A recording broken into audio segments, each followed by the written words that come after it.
Ihsan al-Haq from University of Dhaka, Bangladesh, on Bediuzzaman Said Nursi's view on education, the Bangladesh perspective.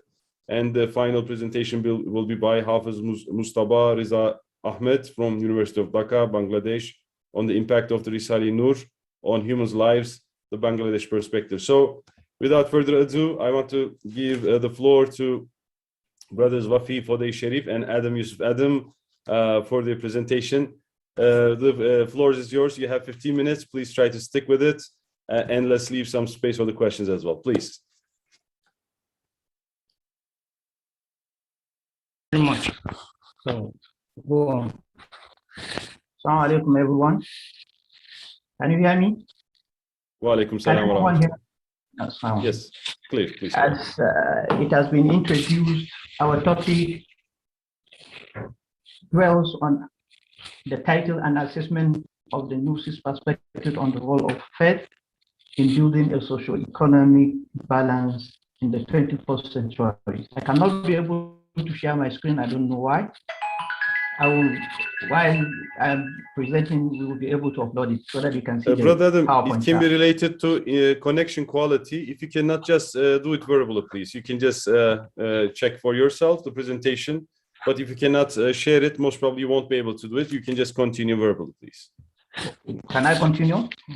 No, you can continue verbally, but presentation sometimes is related to connection quality. If the connection does not allow, it doesn't allow you to show the presentation, but you can continue. We are listening to you. Okay, sir. As I presented the paper, it has been divided into six sections. The first is abstract introduction. Then we dwell on the concept and contemporary social economic problem, essence of faith, Iman, and its role, Nursi's perspective on faith and socio-economic balance in the 21st century, where we highlighted some of his ideas and the process by which one can be able to, why the nation can be able to establish a socio-economic balance. I will go directly to the introduction, where I said socio-economic problem is one of the greatest challenges affecting the world today. The approaches in finding the roots of the problem differs according to those who are looking for the problem, depending on their worldview. Islam in general as a religion is a way of life. It established a framework for socio-economic, for socio-religious, political, and economic aspects of human life.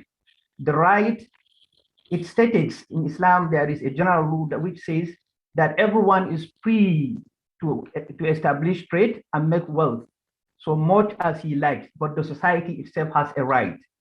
The right of society is legislated in the Quran in various legal junctions dealing with personal, interpersonal interactions within a given society.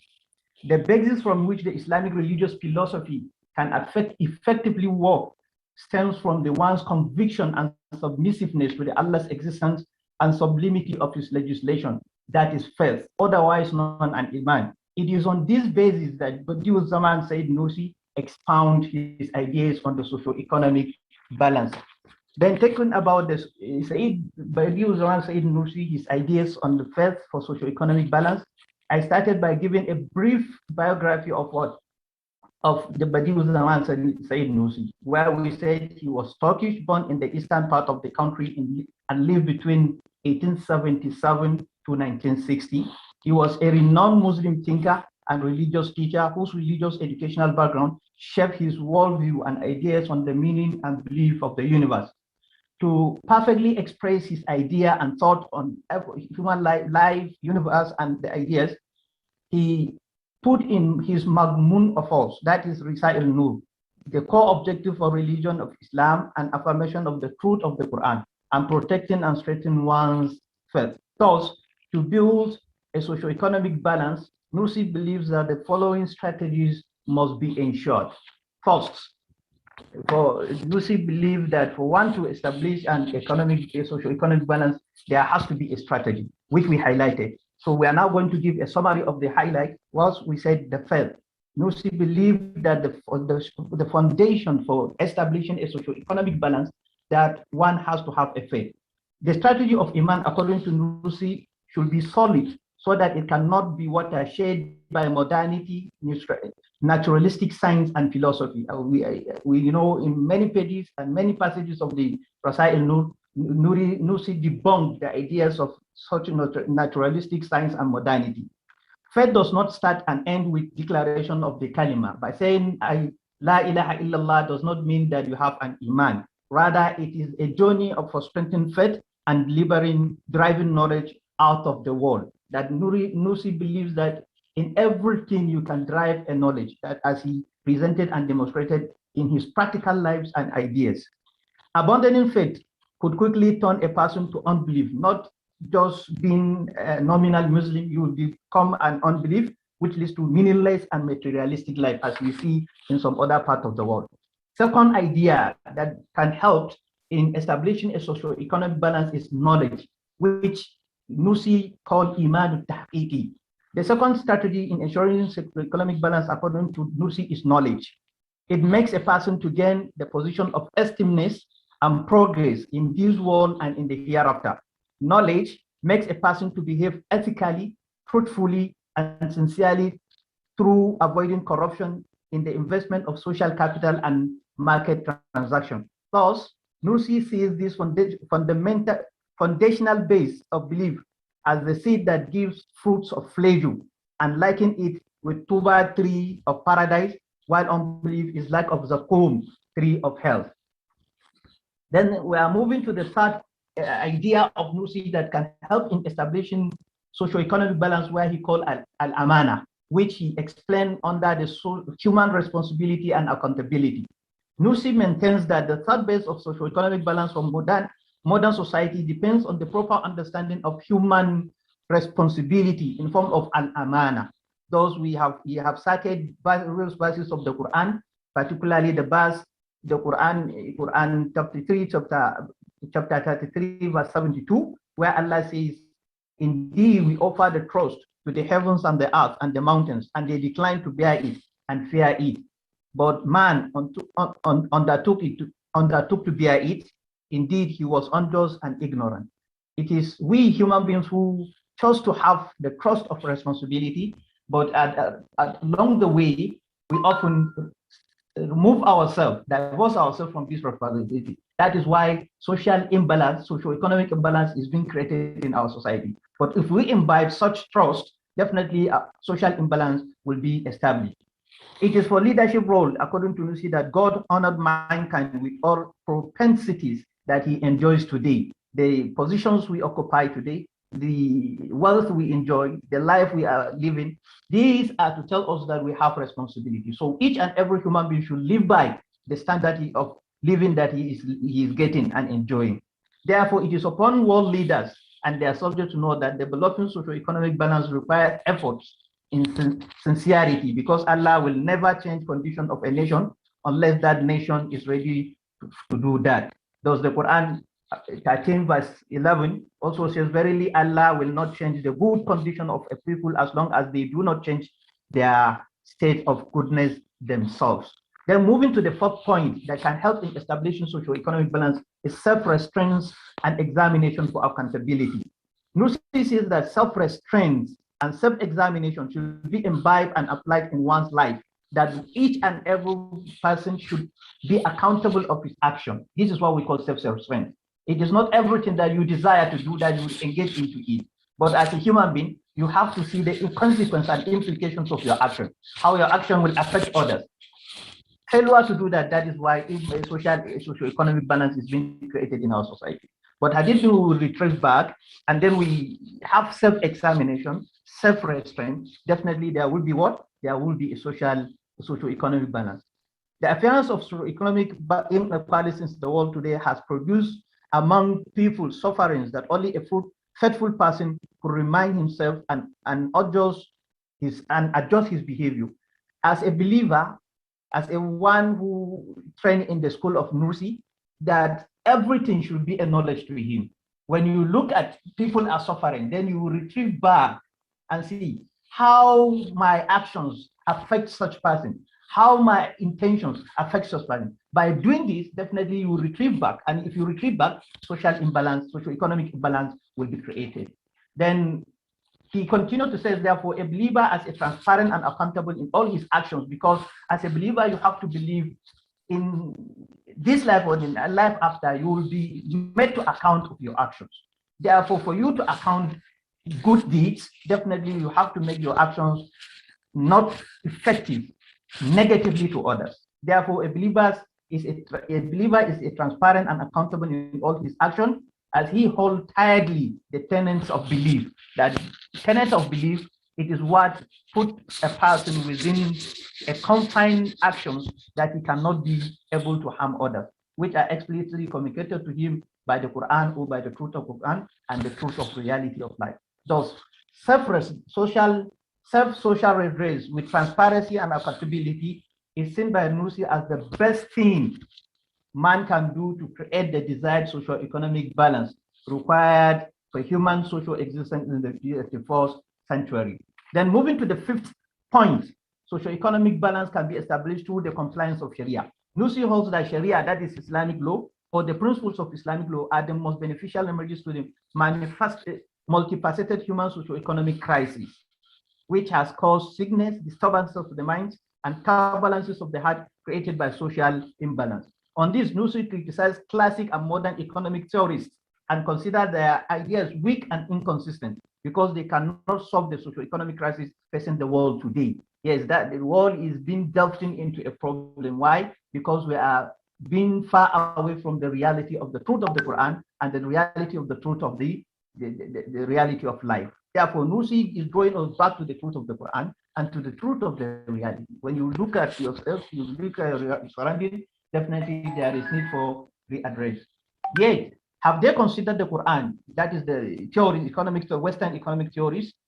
The Quranic solution to socio-economic balance, they could have changed their hypothesis and correct their theories to make the world a better place to live. Hence, the Quranic theory and practice of socio-economic balance have been in existence more than 14 years, more than 1,000 years ago. What is only required is total compliance by human beings, wherever and whenever they find themselves to the truth of the Quran. So if we align ourselves to the truth of the Quran, definitely there will be a socio-economic balance. Those 21st century is not accepted. Despite the complexity of the crisis of today, if we can retrieve back and see what is in the truth of the Quran and apply it in our life, definitely we will create a socio-economic balance. Finally, we talk about the Nursi's idea of the positive actions, that one should examine his actions so that it cannot be a negative side, but to be what? In a positive side. Nursi, in the pages of the Rasail Nur, advocates that a valuable aspect of man's socio-economic life is constricted by divine power and determining, that is qadr. So much so that if man uses immaterial desires of his soul for the minor pleasure of this worldly life, will decay and decompose in the midst of difficulties of this life. Therefore, Nursi is advocating that one should not be taken away by the problems of the world, but rather should retreat back, examine his actions, so that if he himself becomes a good person, definitely he has contributed to the socio-economic balance of the world. If, however, he nurtures his abilities with the water of Islam and lights of belief under the service and servitude of God, and uses his mental faculties through their two aims, a seat of great value and a shining machine containing everlasting truth will be the means of innumerable perfection and luminous fruit to the universe and blessed bounties in the paradise. That if your actions are good, it is an addition of, after enjoying this life, you will enjoy the other life. That is the advocacy of Nursi concerning mitigating the socio-economic imbalance. Then going to the conclusion, sir, generally, the socio-economic system of Islam is based on a clear evidence and balance that is not restricted to an individual to prove it. That is the reality of Islam, the reality of life. It is not meant for only one person to be taken from him. Nursi, as a modern religious thinker, believes that Islamic socio-economic life is based on the conscience of an innumerable matter that are common to heart. Hence, Islam and its system is dependent on two firm foundations, which are revelation and innate disposition. revelation, that is the Quran, and innate disposition is what one conceives in his heart, that is belief. For those two, according to him, that is Nursi, have worked so effectively for many centuries. When we take the life of various prophets that have come and gone, we will see that they have exhibited this kind of connectivity, and they have successful in this life and in the life after they are successful also. That is what Nursi is drawing us to and giving us example of. Nursi does cause that consciousnness can be used to work in providing and maintaining socio-economic balance, but should be firmly rooted with principles that cannot be assaulted with irreligiosity, as in the Western concept of life.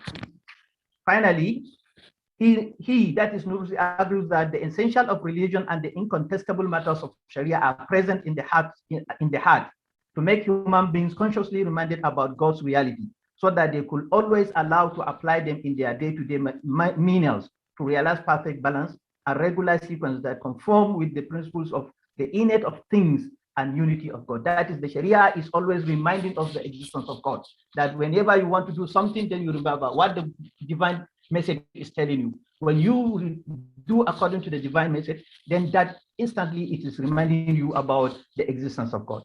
It is with this that Nursi believes that balance can be preserved and sustained, not only in the socio-economic balance, not only in the socio-economic aspects of the life, but also in other aspects of their lives. Therefore, this is like a catalyst. When you hold on to it, definitely your life will be transformed in all its ramifications.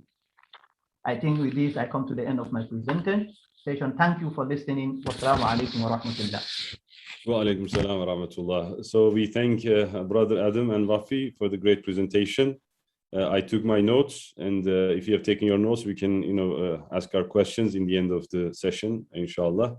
And also thank you for sticking with the time limitation. It was such like punctual 15 minutes by you. So thank you very much. So our next session by Brother Habibur Rahman Sarozi Nur-Ihsan from the Institute of Oriental Studies on the topic of the urgency of belief in creating positive peace and harmonic social life in the internal Muslim community, according to Bediuzzaman Said Nursi. Brother, the floor is yours.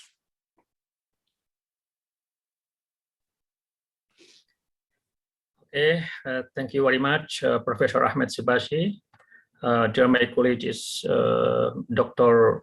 Wafi Fodai Sharif, Dr. Adam Yusuf Adam from Nigeria, Dr. Muhammad Abdullah Mahmoud from Bangladesh, Dr. Fertina Santi from Indonesia, Dr. Ihsan Lahab from Bangladesh, and Dr. Hafiz Muhammad Riza Ahmed, also from Bangladesh, all Tulabun Nur, ladies and gentlemen, Assalamualaikum warahmatullahi wabarakatuh. Bismillah, alhamdulillah, wassalatu wassalamu ala rasulillah, amma ba'd.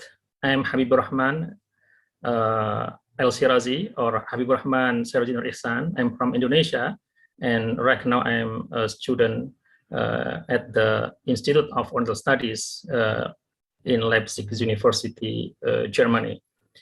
It's a truly great honor for me to be a part of this extraordinary symposium. Due to the limited time, to the point, allow me to present my paper entitled The Urgency of Belief in Creating Positive Peace and Harmonic Social Life in Internal Islamic Society, according to Bediuzzaman Said Nursi. Allow me to share my screen.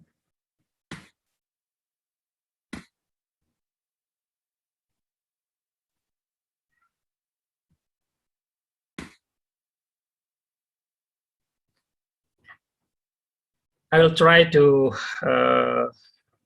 deliver my presentation as briefly as possible. Let me start with a brief of introductions. This paper intends to specifically elaborate on the urgency of belief or iman in creating positive peace and a harmonious social life within the internal Muslim community, according to Al-Imam Bediuzzaman Said Nursi. Referring to Galton concepts, peace can be made as positive peace and negative peace. The study focused on the role of belief in creating positive peace in the internal social realization of Muslim. The text analysis of Risale Nur is used to elaborate on how belief has very significant role in creating positive peace. This paper is not designed to present a study of tactical steps to build positive peace, yet it focuses on Said Nursi's thought about the urgency of belief in becoming energy and soul in creating positive peace. Then I would like to move about peace with building peace with spiritual roots. Since the end of the Cold War, there have been many new approaches to resolving conflict and building peace on this planet, but the fact remains that peace processes seem to have failed more than succeeded. John Paul Lederer saw, based on his experience as a peace worker, that the process of peace building must be an organic process driven by the authentic engagement, dedication, creativity, obsessions, and vision of people living in the conflict. This means that peace must be born and developed from the inside, not imported on force from the outside. So all Muslims must realize that the importance of creating peace creatively based on the most important lantern in their life, namely the guidance of the Quran. And Al-Imam Bediuzzaman Said Nursi has written the very clear understanding of the Quran to be the milestone of creating peace in his masterpiece, Risalah-e-Nur. And about positive peace. In the field of peace studies, there are two definitions of peace. The traditional definition, which is often considered a narrow definition, and a broader definition. In the traditional definition, peace is understood as the absence of violence, absence of war. And broader definition of peace, as introduced by Johan Galtung, is the integration of human society. Johan Galtung regarded the traditional definition as negative peace, while the broader definition is called positive peace. The absence of war is actually the first step for the ideal of more perfect and comprehensive peace, peace that encourages the development of human potential as a whole.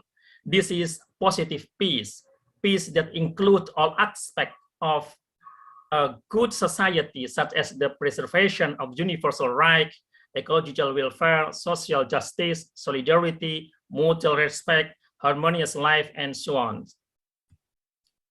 And the next point is the position of belief according to Al-Imam Bediuzzaman Said Nursi.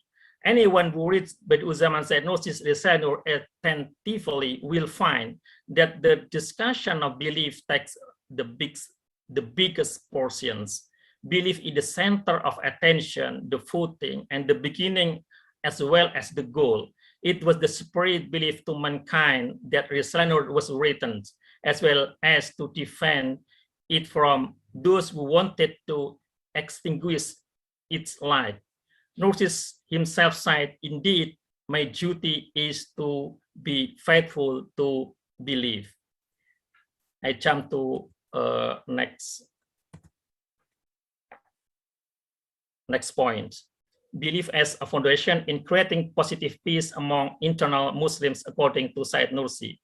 Effort to pull out Muslims from internal conflict, social instability, and various diseases of civilization, according to Nursi, begin with instilling belief.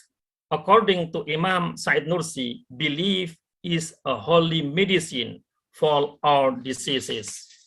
Belief is the foundations and root of all goodness and good deeds. After belief, according to Al-Imam Said Nursi, the existence of safaqah, or a sense of compassion, is very important to build a harmonious life. And then Al-Imam Bediuzzaman Said Nursi, I'm sorry, I think it's jam.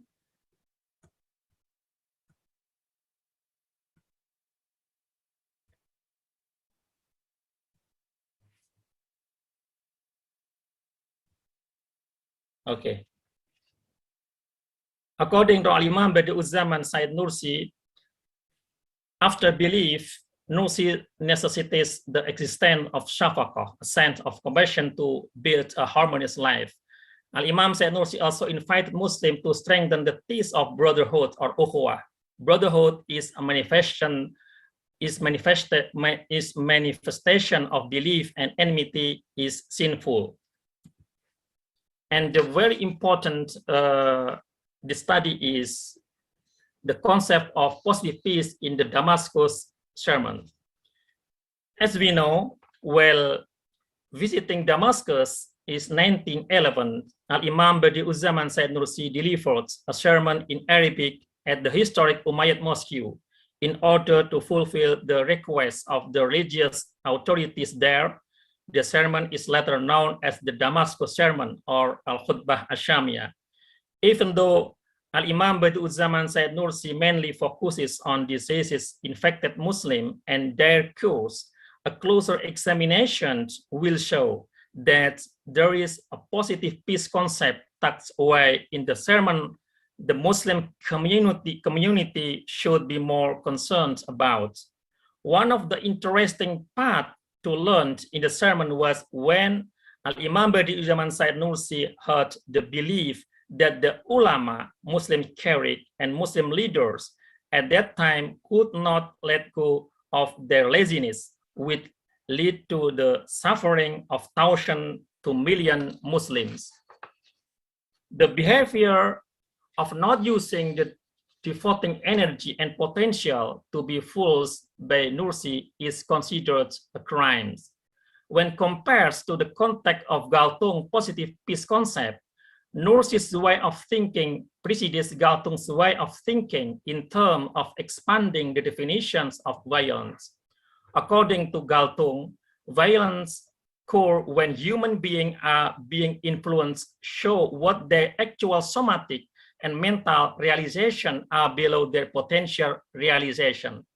So there are two main keywords in this definition: actual and potential. Potential realization is what possibly categorized according to the level of knowledge, insight, resources, and progress that has been achieved in his time.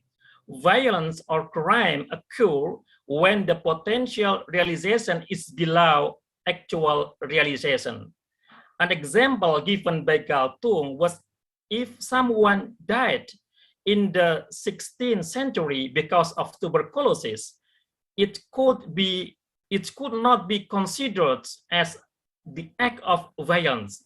However, if it happens in the 20th century, in which the medical world has advanced, it would be categorized as the act of violence. Hence, allowing the needy suffer from starvation when it can be prevented and overcome is truly violence.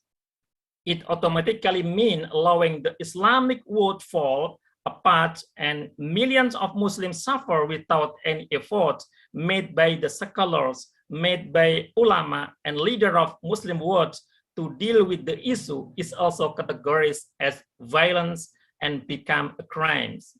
In 1911, during the Damascus sermons, Al-Imam Bediuzzaman Said Nursi uttered the similar ideas with Galtung concept of widening the meaning of violence.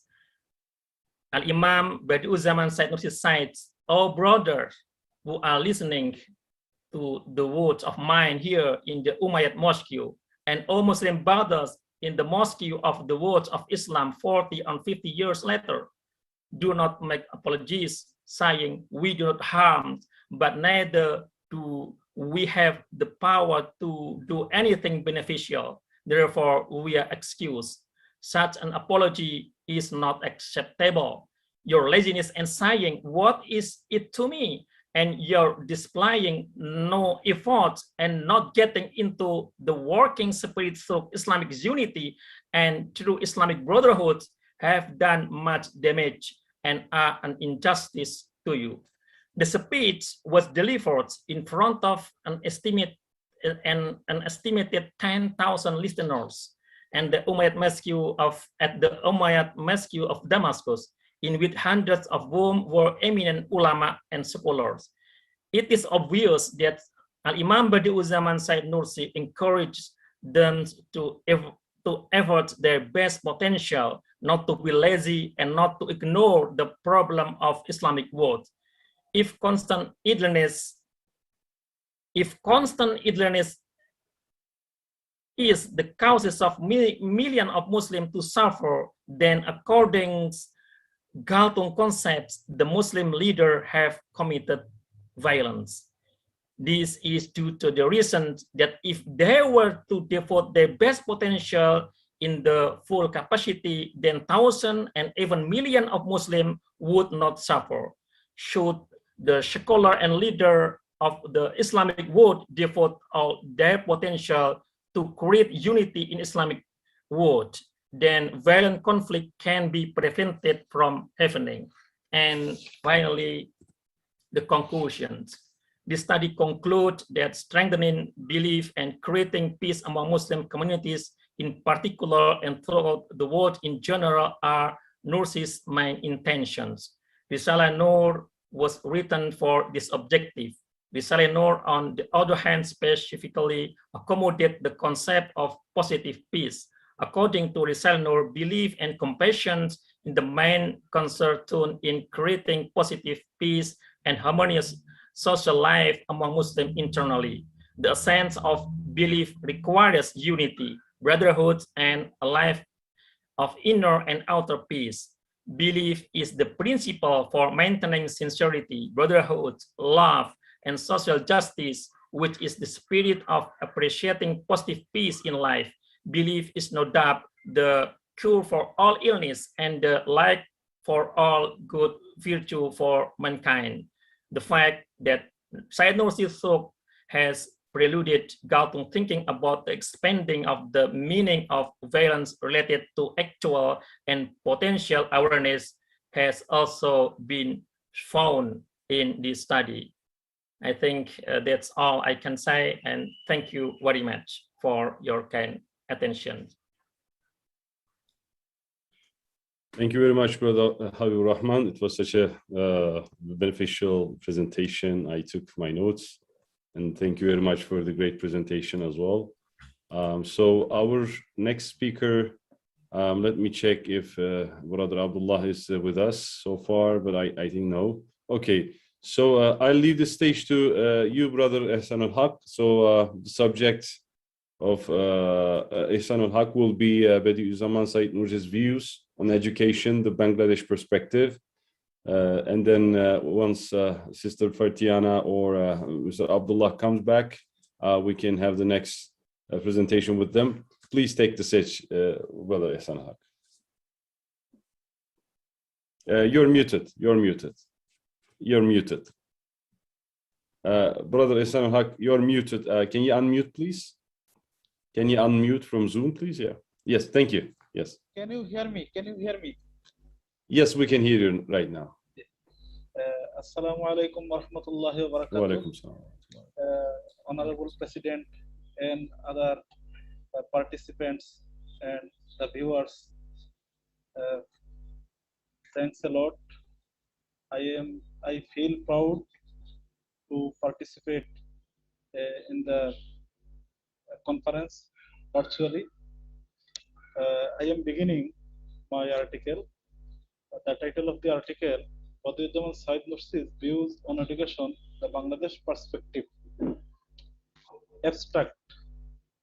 The Ottoman Caliphate collapsed in the last century due to lack of timely reforms. In contrast to the Islamic practice of dress and marginal thinking, today's Turks follow Islam within a constitutionally secular structure.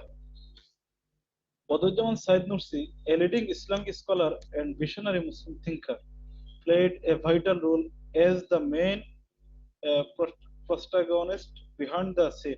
He adopted various methods and strategies to bring Turkey out of the then status quo. Educational reform is one of the methods and the strategies.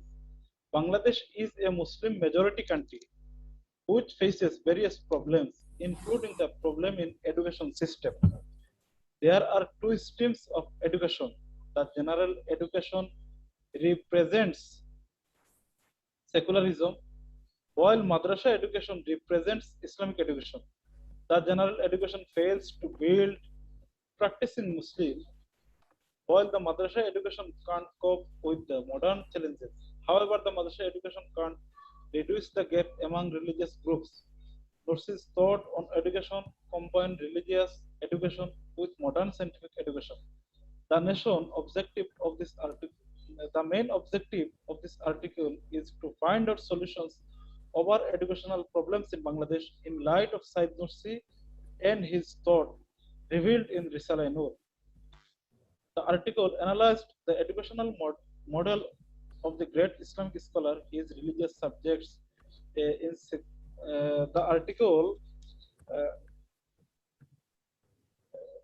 analyzed the educational model of great Islamic scholar, his concept of integrated curriculum that promotes teaching of positive science in religious schools or religious subjects in secular schools and their application in Bangladesh. The analytical and descriptive article highlighted Nursi's educational concept that combines quality, religion, science, and morality. The article discussed the concept in Bangladesh perspective and its necessity in the South Asian country. Alongside adoption of Nursi's thoughts on education, his Risala Nur should widely known in Bangladesh. A number of research works can be done on Nursi, his educational thoughts, and Risala Nur in universities of Bangladesh and in other ways, including initiation of curriculum courses in universities, institutional format, as well as setting up Nursi Center is also needed to study the great sage and spread his thoughts. Seminars, symposium, conference, book publication, and other programs can be taken to explain the necessity of adoption of Nursi's educational concept. The above mentioned issues were touched on in the article. Introduction. The rise and fall of a nation are directly associated with proper knowledge in different fields. Alongside the moral development, progress, and prosperity of any nation and civilization mainly rely on education. The Ottoman Caliphate could not come out from the downfall due to adoption of Western culture and lack of proper Islamic knowledge. Bediuzzaman Said Nursi emerged in that time and worked for the Turkish society as well as the Muslim Ummah. He became a pioneer legend to establish a peaceful society by spreading his thoughts and philosophy, including educational philosophy that is combined between Quranic knowledge and modern science. The prominent Islamic scholar of the 20th century was not involved in active politics, or he did not take part in any political program, but his work, writings, and thoughts influenced the society, politics, economy, education, and other sectors. He specified the disease of Muslims and tried to treat it in Quranic view. He noticed inner conflict. He placed different thoughts, including thoughts on education for the way out. The thoughts contributed to social change and Islamic awakening in Turkey and influenced other parts of the world. The Muslim world is currently facing internal and external problems. Bangladesh is one of the countries of Muslim world. It is the 8th most populous country in the world, with a population exceeding 180 million. The South Asian country is the second largest Muslim populated country. Over 90% of the country's inhabitants are Muslims. Interestingly, about 90% of the people foster the same custom, culture, belief, and thoughts, and the social values.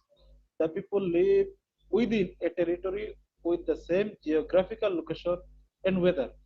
However, Muslims in the country are divided in various religious sects and social and political differences. Weak and divided education system is another major problem. which can be resolved through adapting the educational formula of Said Nursi and the message of Risala Noor. Today's world is moving forward to science and technological development. Bangladesh can be benefited in the sector through adapting the Said Nursi's formula. The integration of religious education and modern secular science will be the best way. A biographical glimpse of Said Nursi. Born in a devoted Muslim family in the village of Nurs in Bitlis of eastern Turkey, Bediuzzaman Said Nursi is a proud figure of Turkey.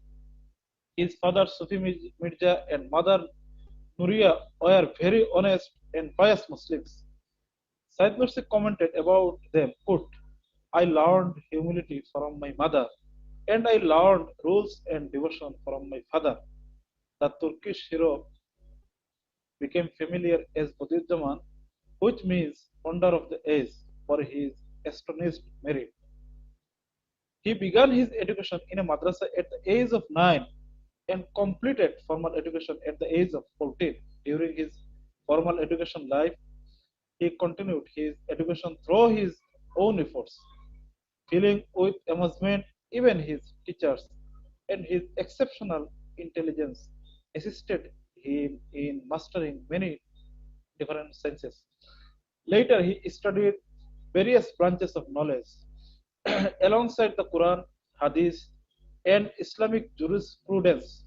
Nursi studies secular sciences and became familiar with subjects like history, geography, mathematics, geology, physics, chemistry, and astronomy in a short time.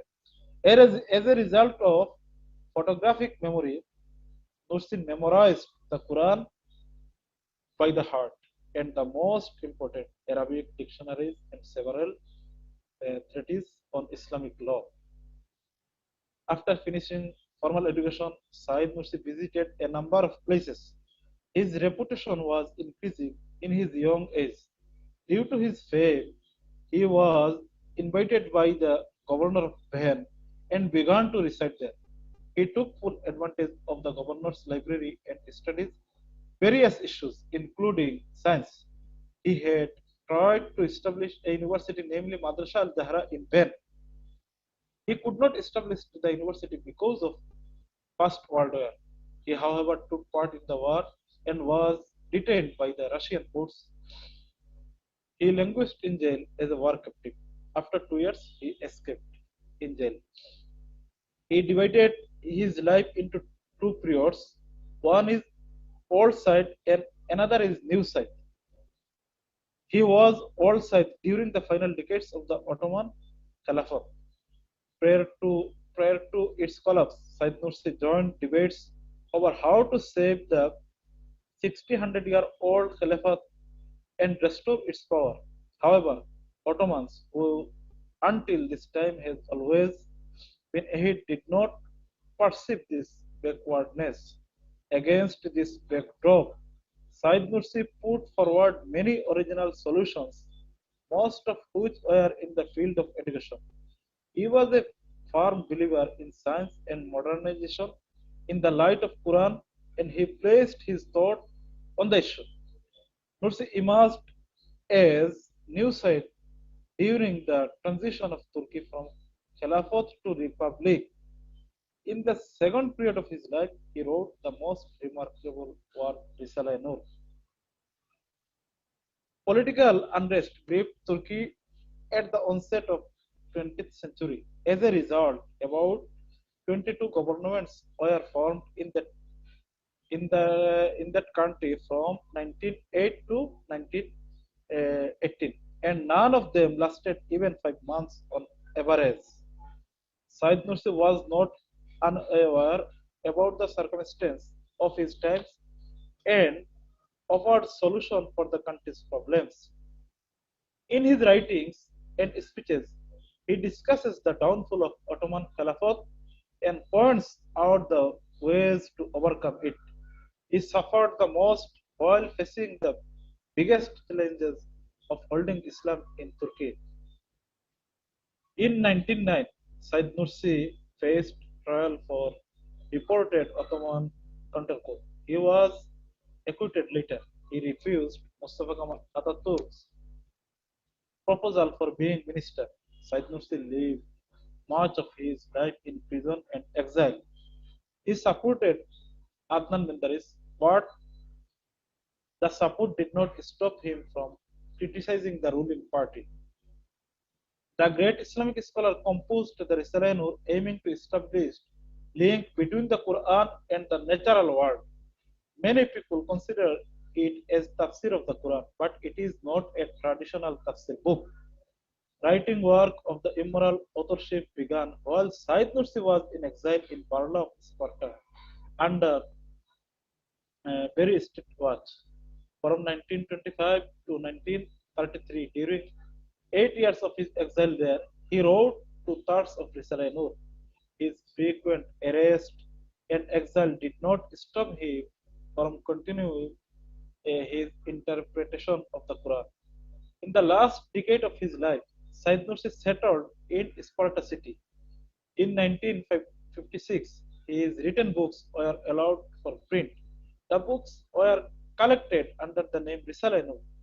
It has been translated into over 50 languages till now. The great scholar breathed his last in Urfa of Sparta on March 23 in 1960 and was buried in Urfa. However, the army authorities removed the remains of his body from Urfa to an unknown place as late Said Nursi became more powerful to the rulers. His grave has not been traced yet.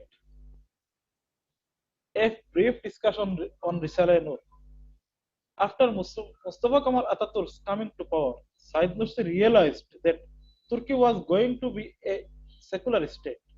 At that time, he decided to revive the faith of the individuals, hence choose a bottom-top approach for social political change.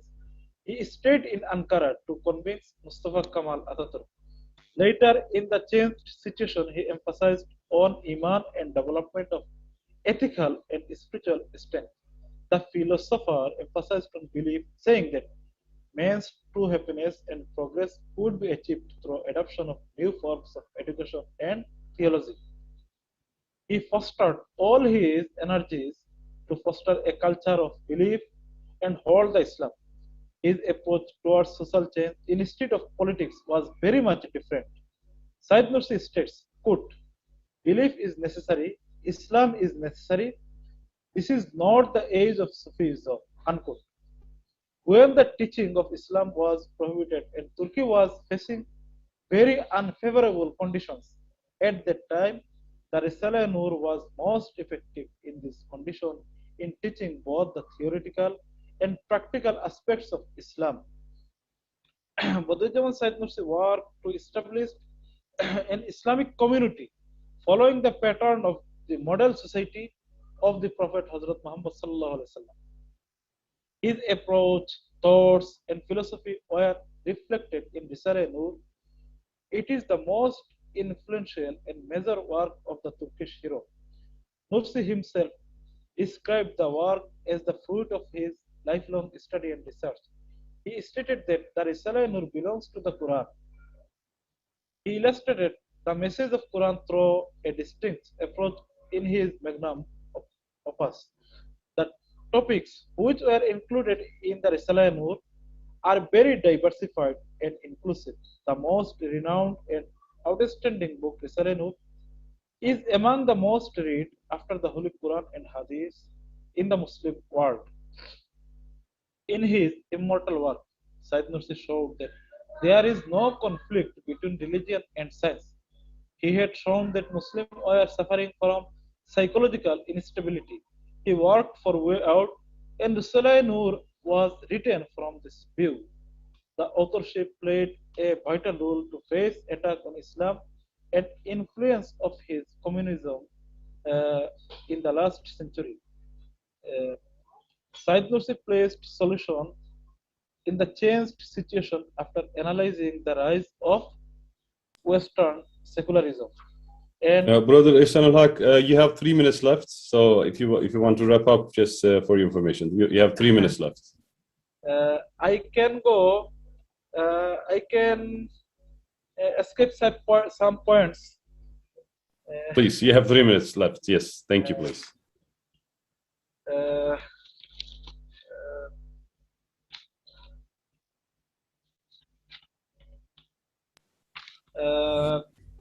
Now I want to read the point. Said Nursi's thoughts on education in Bangladesh perspective. Bediuzzaman Said Nursi suggested some outlines for integration of knowledge and for a unified education system. The suggestions include examining the reasons for the divergence and difference between various branches of educational system in order to constitute two civilizations, merging the branches of educational systems, incorporating material dimension and moral dimension into unified curriculum.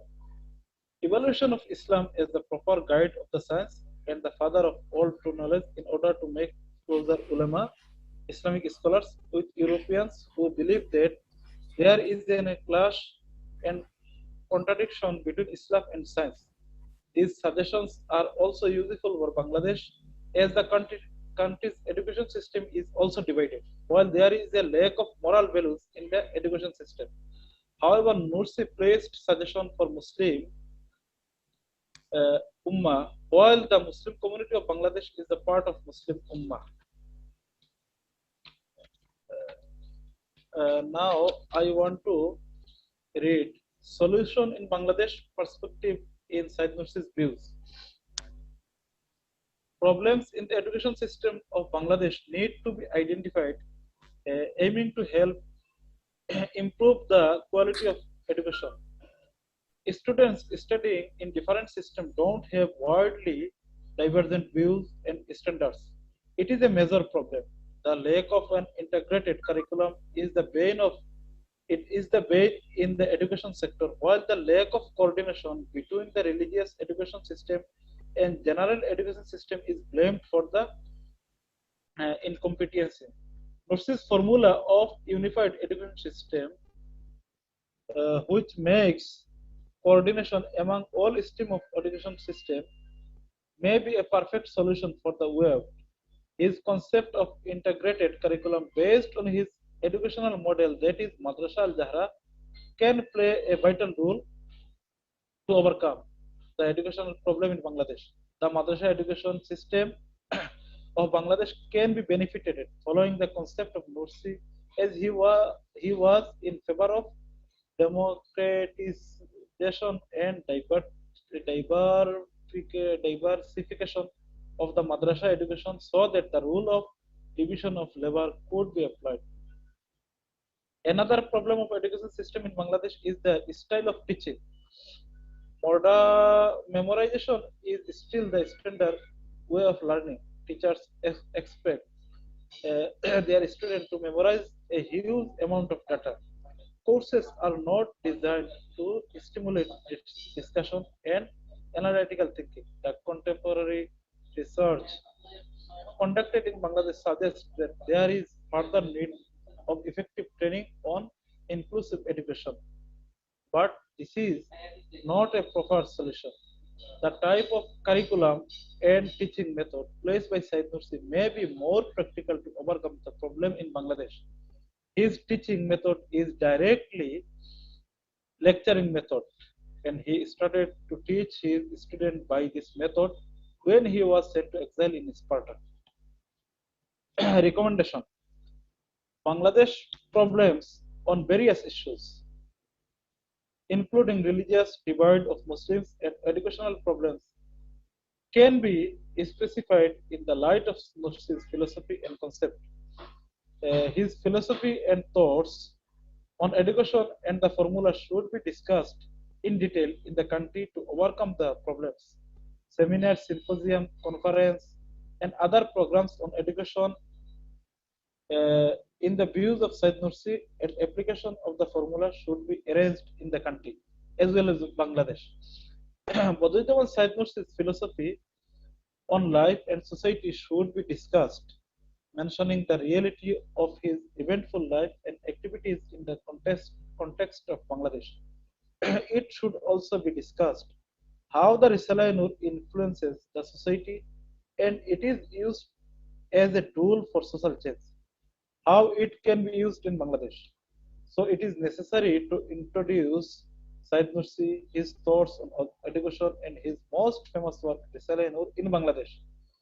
Institutional format is needed to work on the issue. Setting up Nursi Study Center, Nursi Study Center will be the best way in this regard. This center will promote the work of Said Nursi and Risale-i Nur. Some other institution like school and college can be established in Bangladesh where the message of the Quran in the light of Risale-i Nur will be taught on priority basis. The method and ways of Said Nursi over changing a society from Brother Hassan, like you have 1 minute additional time. Please wrap up for the sake of the other presenter. I am going to conclusion. Please. Conclusion. Bediuzzaman Said Nursi contributed a lot for social change and awakening in Muslim Ummah, upholding his philosophy, thoughts, and methods that Turkish society became the beneficiary. Today they are enjoying the benefits. Bangladesh is stuck in such a situation which faced Turkey in the last century. Bangladeshi Muslims are divided into various sects, groups, and mentalities. A weak and divided education system is one of the major reasons behind the problems. This can be resolved in the light of Said Nursi and Risale-i Nur, which should be introduced widely in Bangladesh to bring a positive change in the country. So, application of Said Nursi's thought and adoption of his educational formula are needed to resolve the crisis. I have skipped various points and some paras. Thanks a lot. I am Ihsanul Haq from Bangladesh. Assalamu alaikum wa rahmatullahi wa barakatuh. Thank you very much, Brother Ihsanul Haq, for the informative presentation. So we can move ahead with Brother Hafiz Mustafa Rida Ahmed, and then maybe we can have the finals, the next speech with Sister Fertiana, and then we can do the final presentation with Mr. Abdullah. He needs to pray Dhuhr, inshallah. So we can do that way, if you don't mind. Or while we have Sister Fertiana here, Brother Hafiz, if you don't mind, we can also start with her, and then we can leave the final 2 sessions to you and to Mr. Abdullah. Is this okay for everyone? Okay. So, Sister Fertiana, Santi is from Ministry of Religious Affairs, Republic of Indonesia, and she will be presenting, inshallah, a paper with the topic of Indonesia's Islamic history of culture coexistence and the Risale-i Nur perspective revisited. Sister Fertiana, the floor is yours, please. Thank you, Mr. Ahmed. My voice, is it clear enough? Your voice is clear. If you can go back a little bit, the camera, yeah. Yes, now it's better, yeah. Mm-hmm. I will start to share screen. We can hear you. We can hear you, but still the camera, if you can put some more distance, it would be much better. Okay. Yeah. Okay. So if you can center. Okay? If you're having troubles, no problem. You can just continue. If you're having troubles, no problem. We can still hear you. Yes. Would that be all right if I share screen right now, or? That's okay. That's okay. That's okay. That's okay. You can go ahead, sister.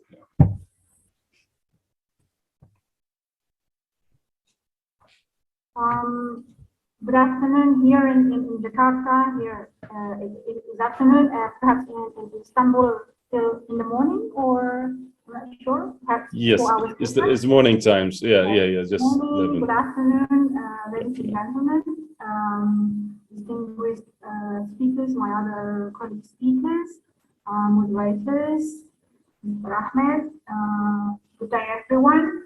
I thank you all for being here today. First of all, I would like to apologize because I entered the link Zoom quite late or very late because I need to attend a meeting that they said that I cannot be replaced, so that's why I'm quite late.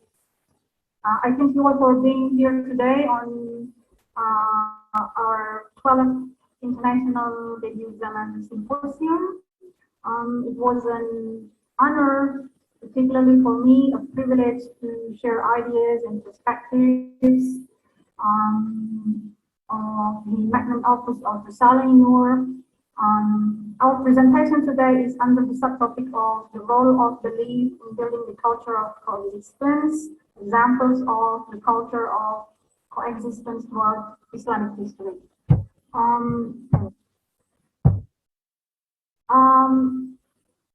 This is my Sister Fertiana, can you put your presentation into presenters mode, please, so that we can see it larger? Presenters mode. Yeah, please. Thank you. This is the title of the paper that I have written and sent to the committee of the symposium, that is Indonesia's Islamic history of culture coexistence and the Saleh perspective ethnicity.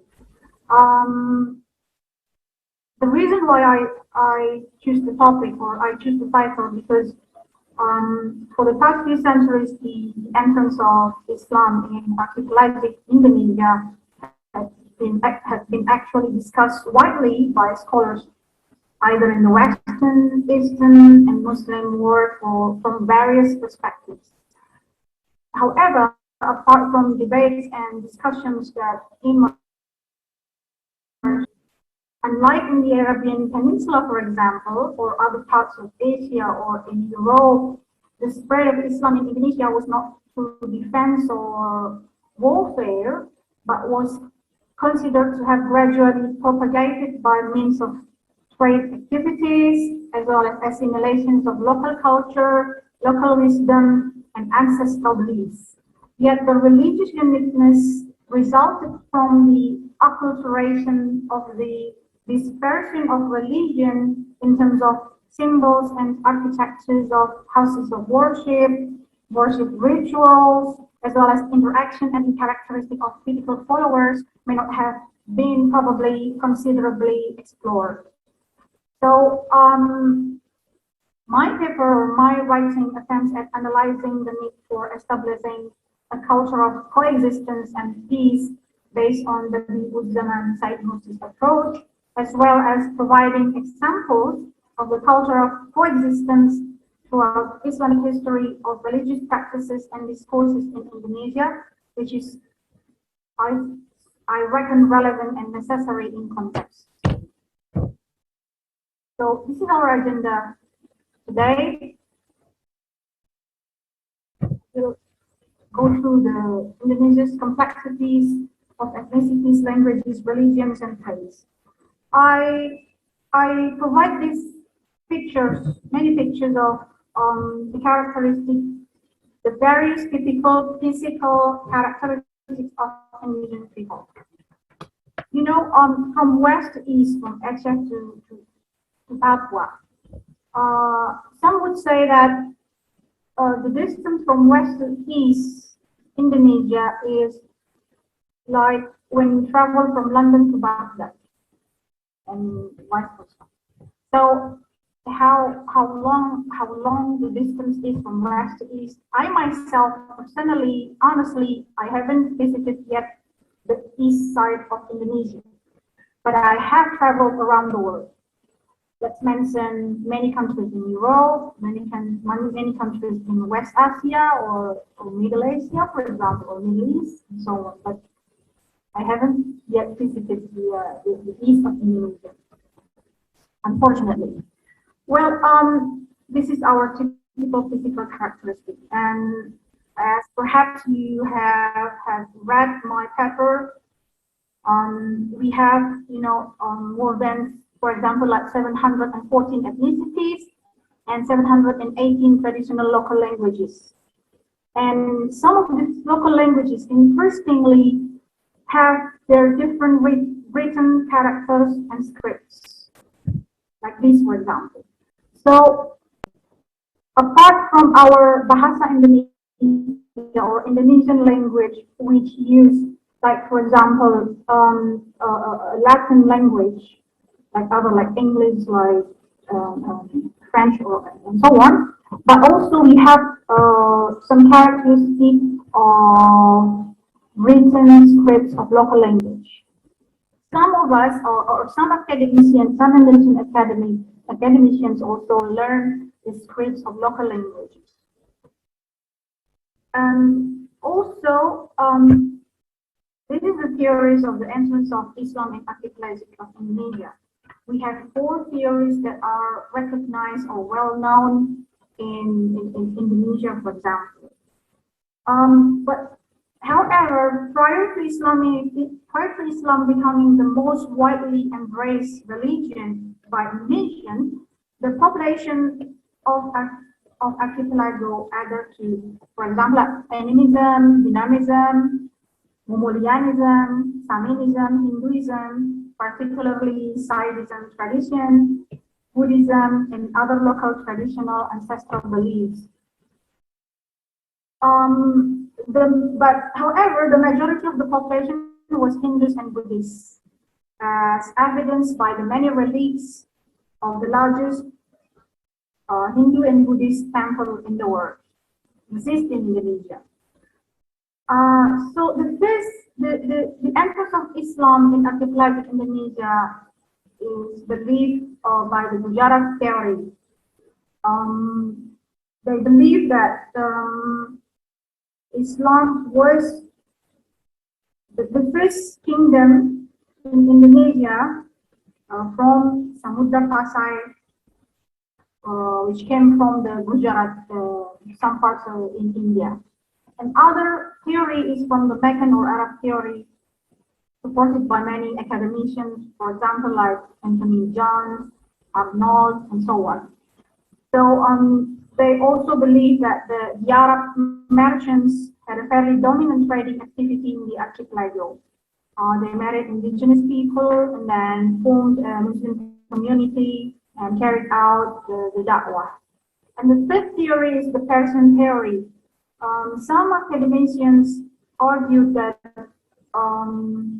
Islam in Indonesia came from Persia, instead of from Gujarat, for example, because they insisted that there are many cultural, religious activities which have strong connection with the Persia. And the last theory is from Chinese theory. Some academicians were convinced that some Islamic religions of Chinese descendants had great influences in many kingdoms in Indonesia. So there are these are the 4 theories of the entrance of Islam. So this, I would like to show you some pictures about our cultural religious harmony and Indonesian legacy, for example. Since centuries ago, we already have tradition and philosophy in our culture, like our ancestral. And this is carried out from generation to generation. And also this tradition and philosophy is, in the local traditional languages. It's not in Bahasa Indonesia. Like, for example, like Tela Gandong. Tela Gandong means the bonds of unity by fostering fraternity, one another.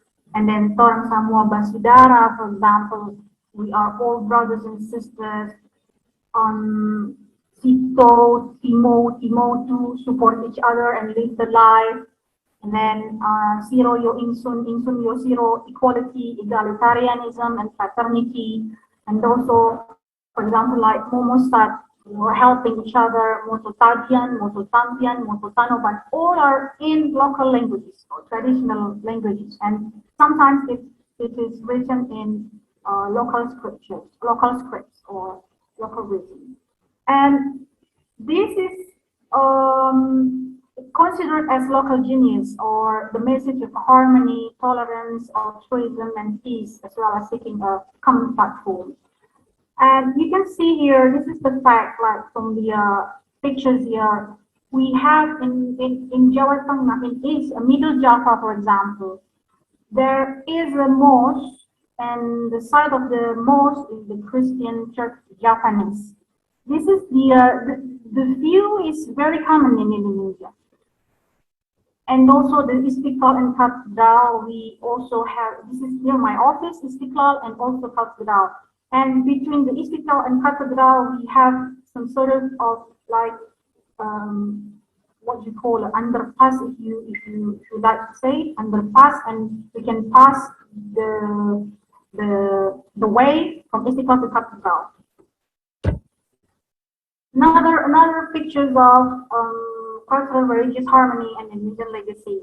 Like for example, we can see here that the Mosque Al-Mahdi, for example, you can see the architecture of the mosque. I suppose, and I reckon, perhaps this is the most unique mosque in the world, because you know the architecture is like Chinese architecture,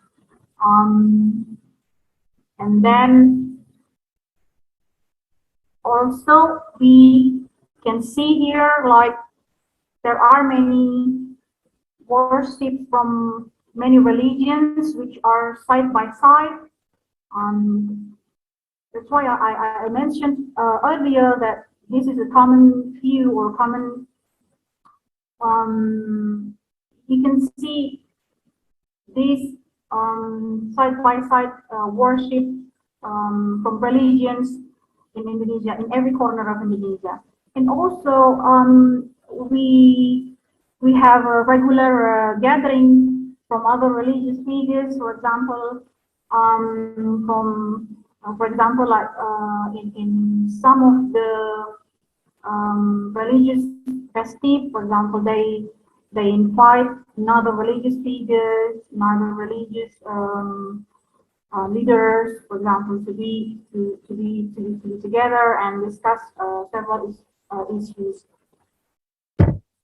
And the resulting perspective of religious cultural coexistence is, I conclude there are 5 important ideas. The first is, for example, like in the letter of Risalah Nur, Nursi had put emphasis on the need for establishing culture of coexistence and peace, because coexistence and peace is one of the most fundamental values in the Quran and Hadith. Nursi insists that the necessity for social solidarity, social stability, peaceful cooperation are amongst religious obligations and core duty, not merely political agenda or national agenda. Nursi gave credence, as mentioned in the Quran, for example, verses 49, 13, that explain Islam embraces peace and cultural pluralism, accenting that God has created and made human beings into races and tribes so that they should recognize one another and create good relations on social life. Because human needs to help one another and should not develop hostility or hatred towards each other. Nursi was convinced as well that races and tribes are created in order to create mutual equal relationships as well as to serve the common goals of worshipping God. As well as some of academicians thought that is this right to, to consider Nursi was also one of the great Muslim figures of interfaith dialogue. To my perspective, that apart from being a great Muslim scholar or ulama, Nursi also one of the great Muslim figures of interfaith dialogue in the 20th century. Because why? Because At that time, in the Nursi era, for example, like he initiated and advocated sincere relations and trust between Muslim and non-Muslims. As a concrete example, when Nursi himself took the initiative to contact the Pope Pius XII in Vatican in 1950 by sending copies of Risale Nur and received positive and fruitful responses. He also visited like economical patriarch Athenagoras, the Greek Orthodox patriarch of Istanbul in 1953 on the missions of cooperating with the Christian against the issue of atheism. And what I perceive and consider that at that time, there were not many ulamas or Muslim leaders or figures, you know, from advocated or initiated the relation between Muslim and non-Muslim.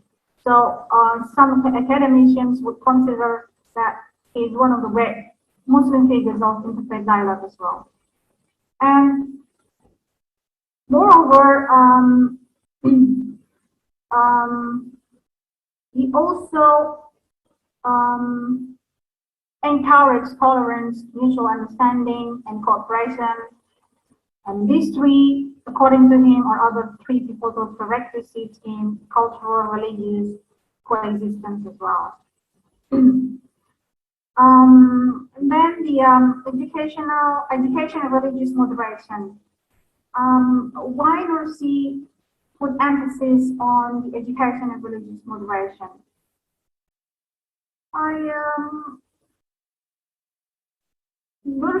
Some of the academicians I wrote in my paper are convinced that Said Nursi merely focused and was concerned on eradicating secular educations, as it caused degradations of moral and religious values, and that secularism provided solely a weak and fragile social order. However, other academicians would argue that Nursi indeed noticed there existed huge wicked impact, not solely for extreme secular education, but also for extreme religious education. They highlighted that Nursi taught to be moderate in the middle, neither to the extreme right nor extreme left. And then on account of this, Islam also teaches wasatiyah or moderation in religious perspective and practices. So, like we all have read together in the words, for example, in the book, the words, for example, like Nursi also urged that mind should be enlightened with science and heart needs to be in a mind with religion. When two are combined, the truth will be revealed. When separated, there will be fanaticism in the first one and arise doubts on the latter. And also, Nursi's views on interfaith dialogue, some academicians also thought, well, is this a religious pluralism? And others argue that this is not religious pluralism. But what I'm trying to say is, since the definition of religious pluralism is the view of seeing all religions is equal, so according to Nursi, we have a social life, in society, we need to respect one another, we need to respect other beliefs, and so on. This is research methodology that I wrote also in the paper. I use qualitative descriptive historical approach and the grounded theory method. And the conclusion, the final presentation. Conclusion is the as we perceive, as we can perceive right now, the circumstance of the world today is consisting of conflict between the different national egoism, for example, and the world peace is still a long one. So there is an urgency to open up a path to the future that will preserve peace and harmony for nations and mankind. And whether we like it or not, in fact, Muslim world today is facing faith or religious conflicts. Many Muslim countries or countries with predominantly Muslim populations, for example, are under a massive lot of bloody wars and socio-religio-political conflicts. Multidimensional integration, cultural religious coexistence, and social peace are obviously urgent to be implemented concerning preserving the civilization of humankind. And also, Nursi has given us tangible examples on how to approach and promote dialogues with the aim of establishing a harmonious and peaceful society. And although, even though the practical manifestation of interfaith dialogue from what Nursi has undergone was especially solely between the Muslim and Christians, where probably in Turkey in that era, the majority of the population consists of two adherents of Abrahamic religions, while on the contrary, for example, in Indonesia itself, there has been existing a more complex and multi-ethnic religious society. Cultural coexistence and interfaith dialogues have been carried out from generation to generation with various religions and beliefs. So, surely contributing in maintaining and nurturing religious culture of coexistence, harmony, and peace is a tireless, never-ending effort. In parallel, according to Nursi himself, it is essential of the cultural coexistence and peace itself is reciprocal and has been becoming the core factor of social solidarity, which will eventually result in socio-economic, political, and national stability. Thank you very much for your attention. Thank you very much, Sister Fertiana, for this great presentation. Our next two speakers are Brother Abdullah Al-Mahmoud and Brother Hafiz Mustafa Riza Ahmed. So we can start with Brother Abdullah Al-Mahmoud from University of Dhaka, Religious Diversity and Peaceful Living from Nursi's Perspective, a Critical Study. If our final two speakers can stick with the 15 minutes, then we might have another like 10 minutes for the questions. I have some questions to ask participants. So it would be great if you can stick with the time. Thank you very much. So the floor is yours, Brother Abdullah. Just I am back from namaz. May I request Hafiz Mustafa Riza to? Sure. Sure. Thank you so much. Thank you so but much. if he's with us, I cannot see him. Is he here with us? Brother Dr. Hafiz Mustafa, are you with us?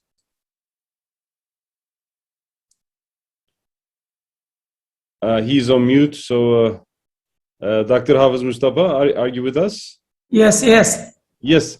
So could you please do your own presentation right now? Inshallah. Okay, so Dr. Hafiz Mustafa Riza Ahmed from University of Dhaka, Bangladesh, and he will be presenting, inshallah, his paper with the subject Impact of the Risale-i-Nur on Humans' Lives, the Bangladesh Perspective. So the floor is yours, please.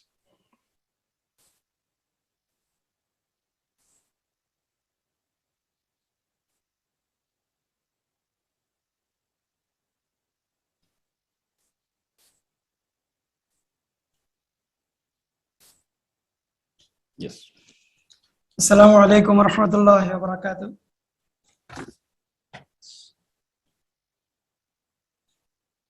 I am supposed to be the last speaker or deliberator or presenter. But meantime, Abdullah Mahmoud is not wanted to present his paper before me. That's why I am presenting my paper. Anyway, I am presenting my paper. Assalamu alaikum wa rahmatullahi wa barakatuh. We are praising to Almighty Allah for attending 12th International Bediuzzaman Symposium, which is running from 3 to 4 October of this year.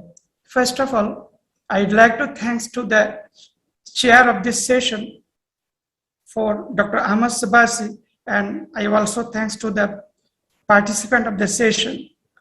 I am presenting an article on impact of the Risale-i-Nur on human lives, the Bangladesh perspective.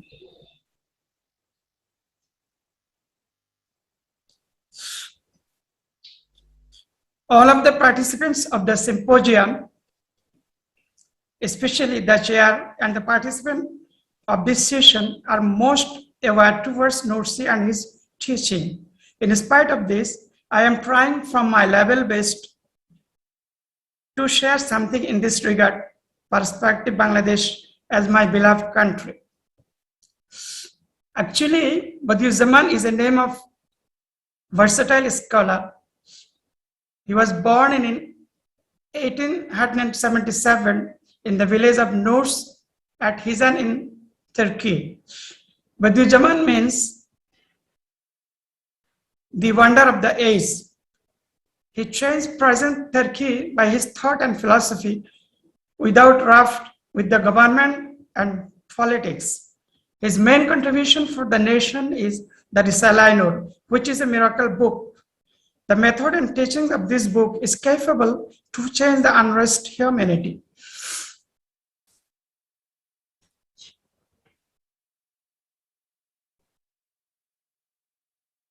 I gather some point here. First of all, introduction, Said Nursi's philosophy and Bangladesh perspective, Risalah-i-Nur and Bangladesh, evaluation of Risalah-i-Nur, Nursi's thought and their application in Bangladesh perspective, recommendation and conclusion. First of all, I would like to say this, my article theme is somewhat similar to the article of Mr. Ihsanul Jashim.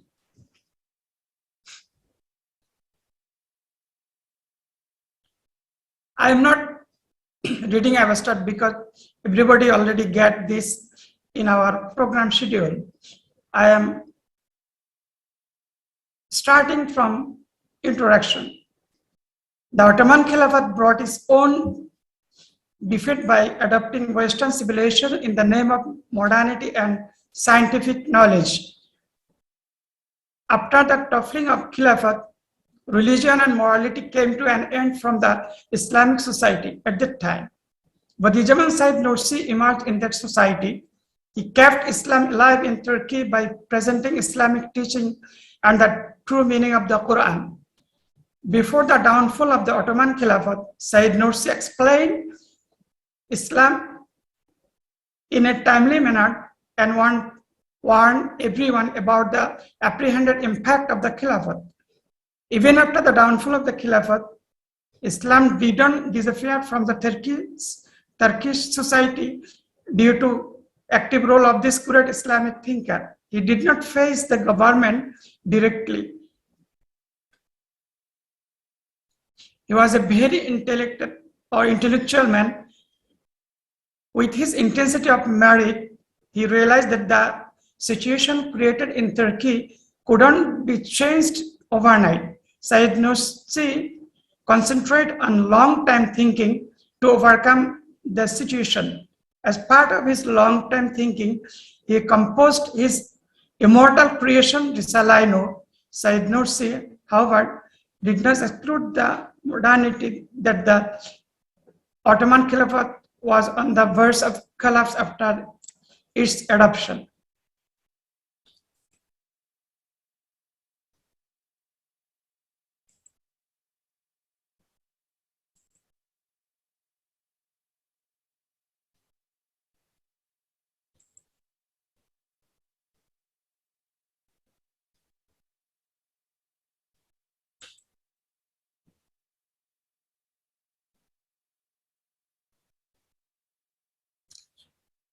Bediuzzaman Said Nursi appeared as the guide in the Turkish society through creating Risalah-i-Nur. He became the forerunner of the Islamic awakening. This immortal authorship did not get Islam to be the lost from Turkish society in such a way. He said, kept in Islam burning away from, kept the faith consciousness alive among the people. Today's radical change in Turkey is the result of the apolitical faith-based movement of Said Nursi, as he wrote Risalah-i-Nur, focusing on the people's modern mentality, which was gripped by materialist philosophy and the Western civilization. He explained and applies the reality of the Quran and faith and disbelief through modern science and logic. Bangladesh, with population of over 180 million, is also gripped Western culture in many aspects, although Islam influences the people on the large scale. In this backdrop, Syed Nursi's thought and message of Risalah Nur can be helpful in Bangladesh as the country has reality and necessity of applying the ideas carried in Nursi's writings. Nursi's philosophy and Bangladesh perspective. Bediuzzaman Syed Nursi was mentally an independent and free thinker from his childhood. During his childhood, madrasa in Turkey were run on grant and zakat. The students of the madrasa where he studied used to go to the villages to bring zakat and grants. Syed Nursi would not go there.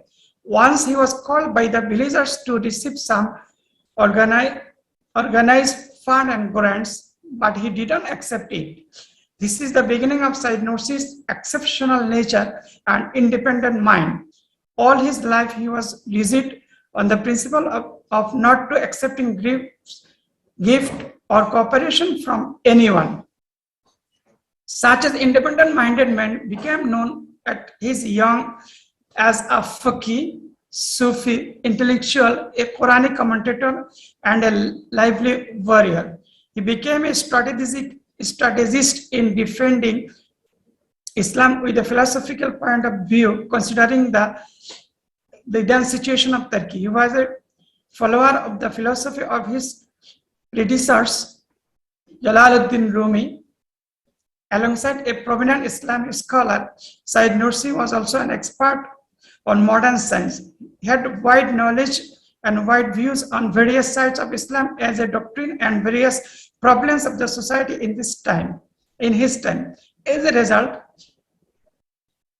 in his student life, he can captivate the future. He can predict the future of Turkey. He was concerned about the reluctance of Turkish people about religious education during the last years of the Khilafat.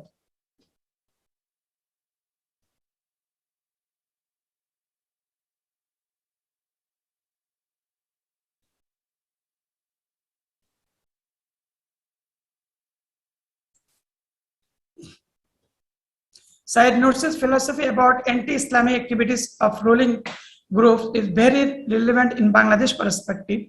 The followers of Islamic movements in the country want to face any issue directly, but they fail to achieve target ultimately. Syed Nursi teaches us that how Islam can be shaped through strategic points. In Islam, the real purpose of political endeavor is not power.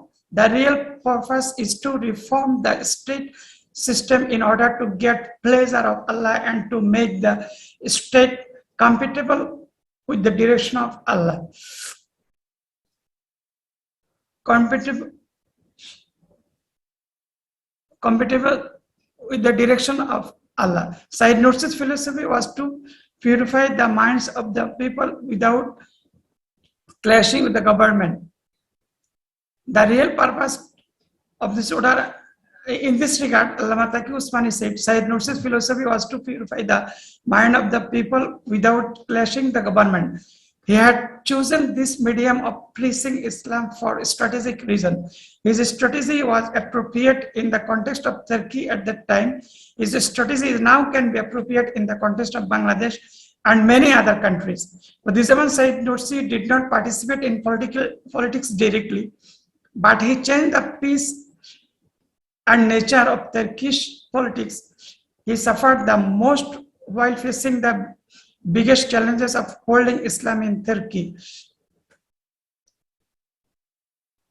Commenting on him, noted Pakistani Islamic scholar Justice Taqi Usmani said, Bediuzzaman Syed Nursi's political movement has done a wonderful job of giving religious training to the youth through dawah, preaching, reform, purification, and installing Islamic life in them.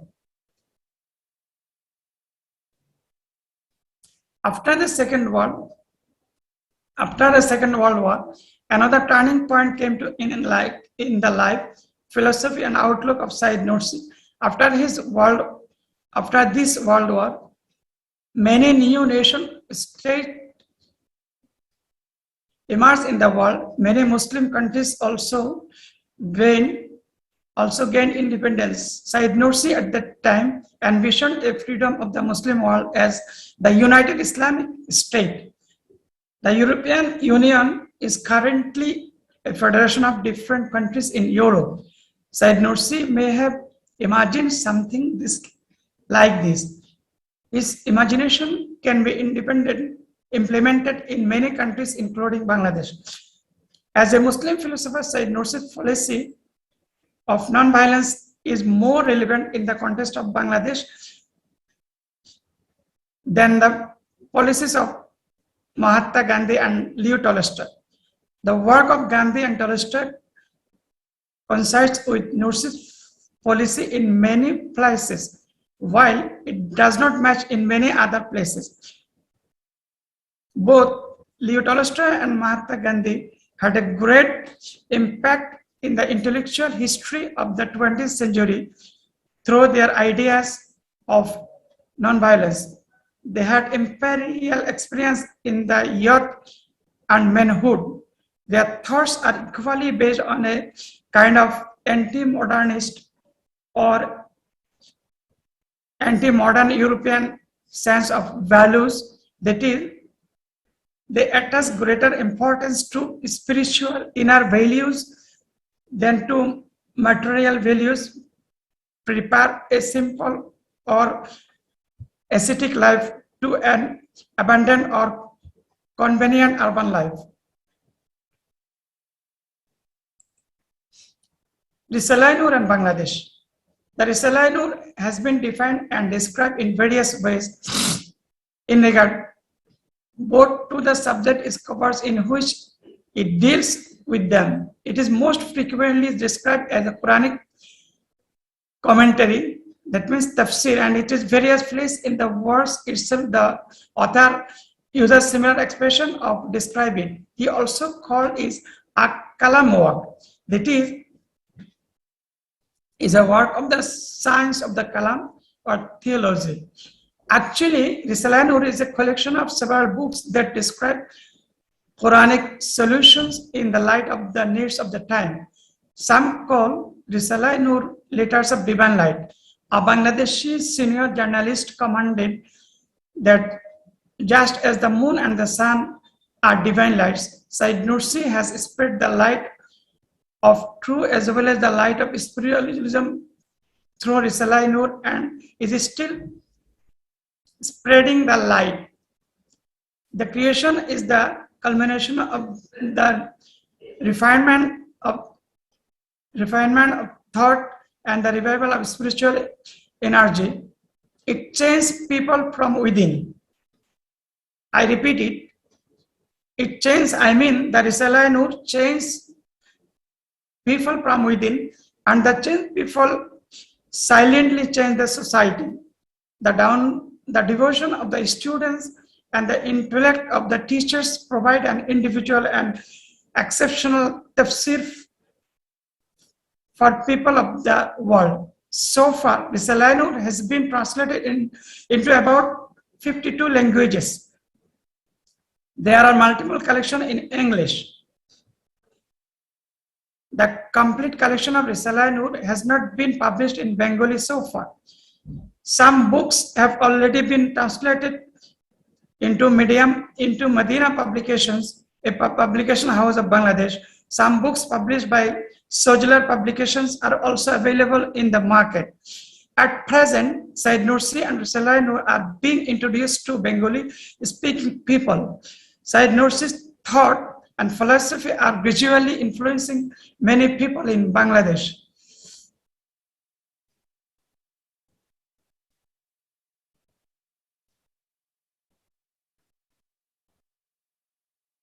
Evolution of Risalah Nur. Said Nursi envisioned a stable society based on Islamic Sharia. He wanted to prevent attributeness, immortality, and degradation through the Quranic medicine. He walked the path with the Quranic thoughts. The Quran was the only standard for him to make decision. Risalah acts as a Quranic guide to the Ummah. One of the miracles of the Quran is to retrain vitality. The ways were mentioned here to meet the needs of every century. Risalah is an extraordinary interpretation of the Quran in the light of the 20th century. Risalah reveals the absolute sovereignty of the Quran and the justification of the advent and prophethood of Muhammad. There is a clear discussion here about the arrival of Imam Mahdi and the Dajjal and other signs of the resurrection. In Risalah, Sayyid Nursi proved that science has been following the Quran for 1400 years. The discovery of science strengthened the reality of religion, the existence of Allah, monotheism, prophethood, life hereafter. All these things are clearly stated. Dr. Morris clearly stated. Dr. Morris Bukaili studied and researched about the Quran and at last came to the conclusion that there is no statement in the Quran that can be refuted by modern science. Sayyid Nursi has proved this in his famous creation. It is why he has given equal emphasis on religion, religious education, and science education. There are some points towards evolution of Risalah Nur, but my time is short, so I am not reading. I am going to the Nursi's thought and their application in Bangladesh.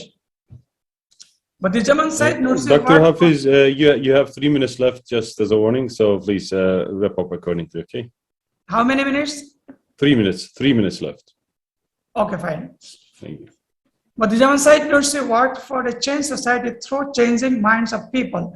He worked in such a situation where people were facing very difficult situation. He adopted strategies to change the situation and become successful. His thought and strategies should be applied in Bangladesh as a solution. One of his thought as well as his thought on education can be described there. The beginning of 1900, Said Nursi came to Istanbul, which was the then center of Khilafat, beginning an idea of establishing an Islamic university, namely Madrasatul Zahra, to be a center of religious knowledge and optimistic science simultaneously. He served as a deliberate division commandant in that east part during World War I. Bediuzzaman was a worrying enough power for the emerging leader of this Turkish people, Mustafa Kemal Atatürk, to consider it necessary to seek control over him with offering the position of Minister of Religious Affairs for the eastern provinces of Turkey, a post that Nursi prominently refused. Nursi supported the independence war ongoing in Anatolia.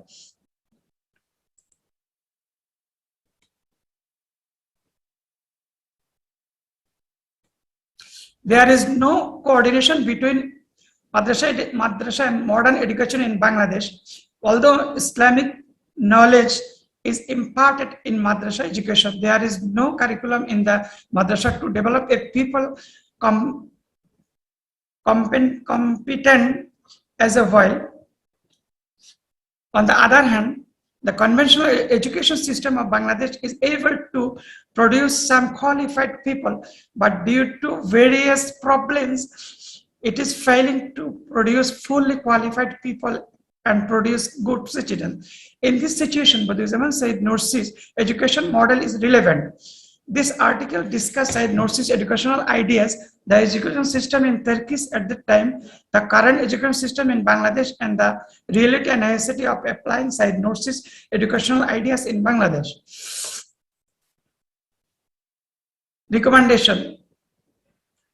I am not reading thoroughly, but I point out some recommendation.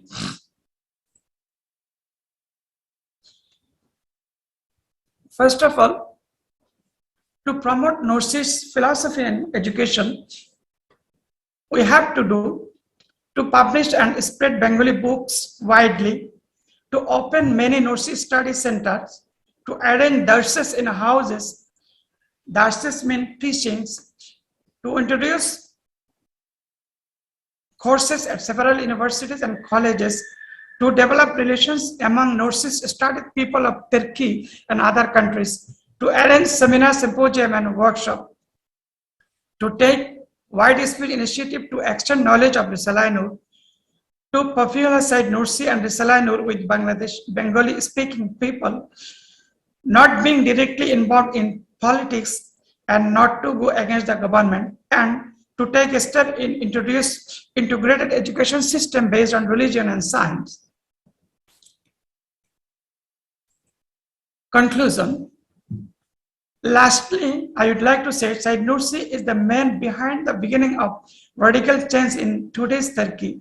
The result of his movement influenced the Turkish people widely. He is mingling with the soil and people of Turkey.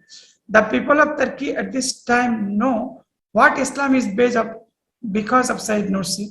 Alongside Turkey, he is the best asset in the Islamic world. He can be understood without studying Risalah Nur in depth. In addition, to try to know and understand better, this great says needs to be presented more widely to the modern generation of the world, including Bangladesh and the Bengali-speaking people. Many books of Risalah Nur and Said Nursi have been published in Bengali language and spread in Bangladesh and India subcontinent.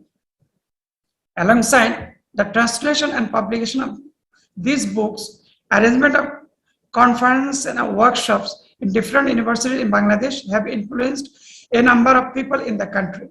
Extensive enthusiasm has been created among them. However, it is very important to open Nursi Studies Center and introduce courses on Risalah Nur in different universities of Bangladesh to widely spread the message of Risalah Nur and the teaching of Said Nursi. On the other hand, Said Nursi's teaching should be applied in Bangladesh to face Western culture and reconcile the conflicting Muslim groups in the country. However, it is the demand of the time to take a step to introduce integrated education system based on religion and science, following the best formula of Said Nursi and teaching this great creation, Risalah Nur. Thank you, everyone. Assalamu alaikum wa rahmatullah. Wa alaikum salam wa rahmatullahi wa barakatuh. So we thank Brother Hafiz Mustafa Rida Ahmed for the great presentation. So last but not least, our presentation will be given by Brother Abdullah Al Mahmoud, inshallah. Brother Abdullah, are you ready to present?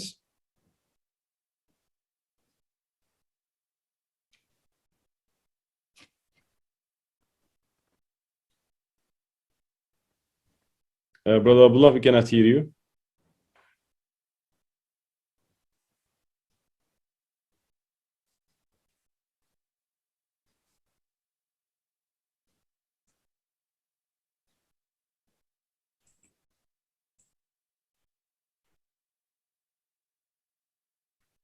Brother Abdullah, can you please unmute yourself? Yeah.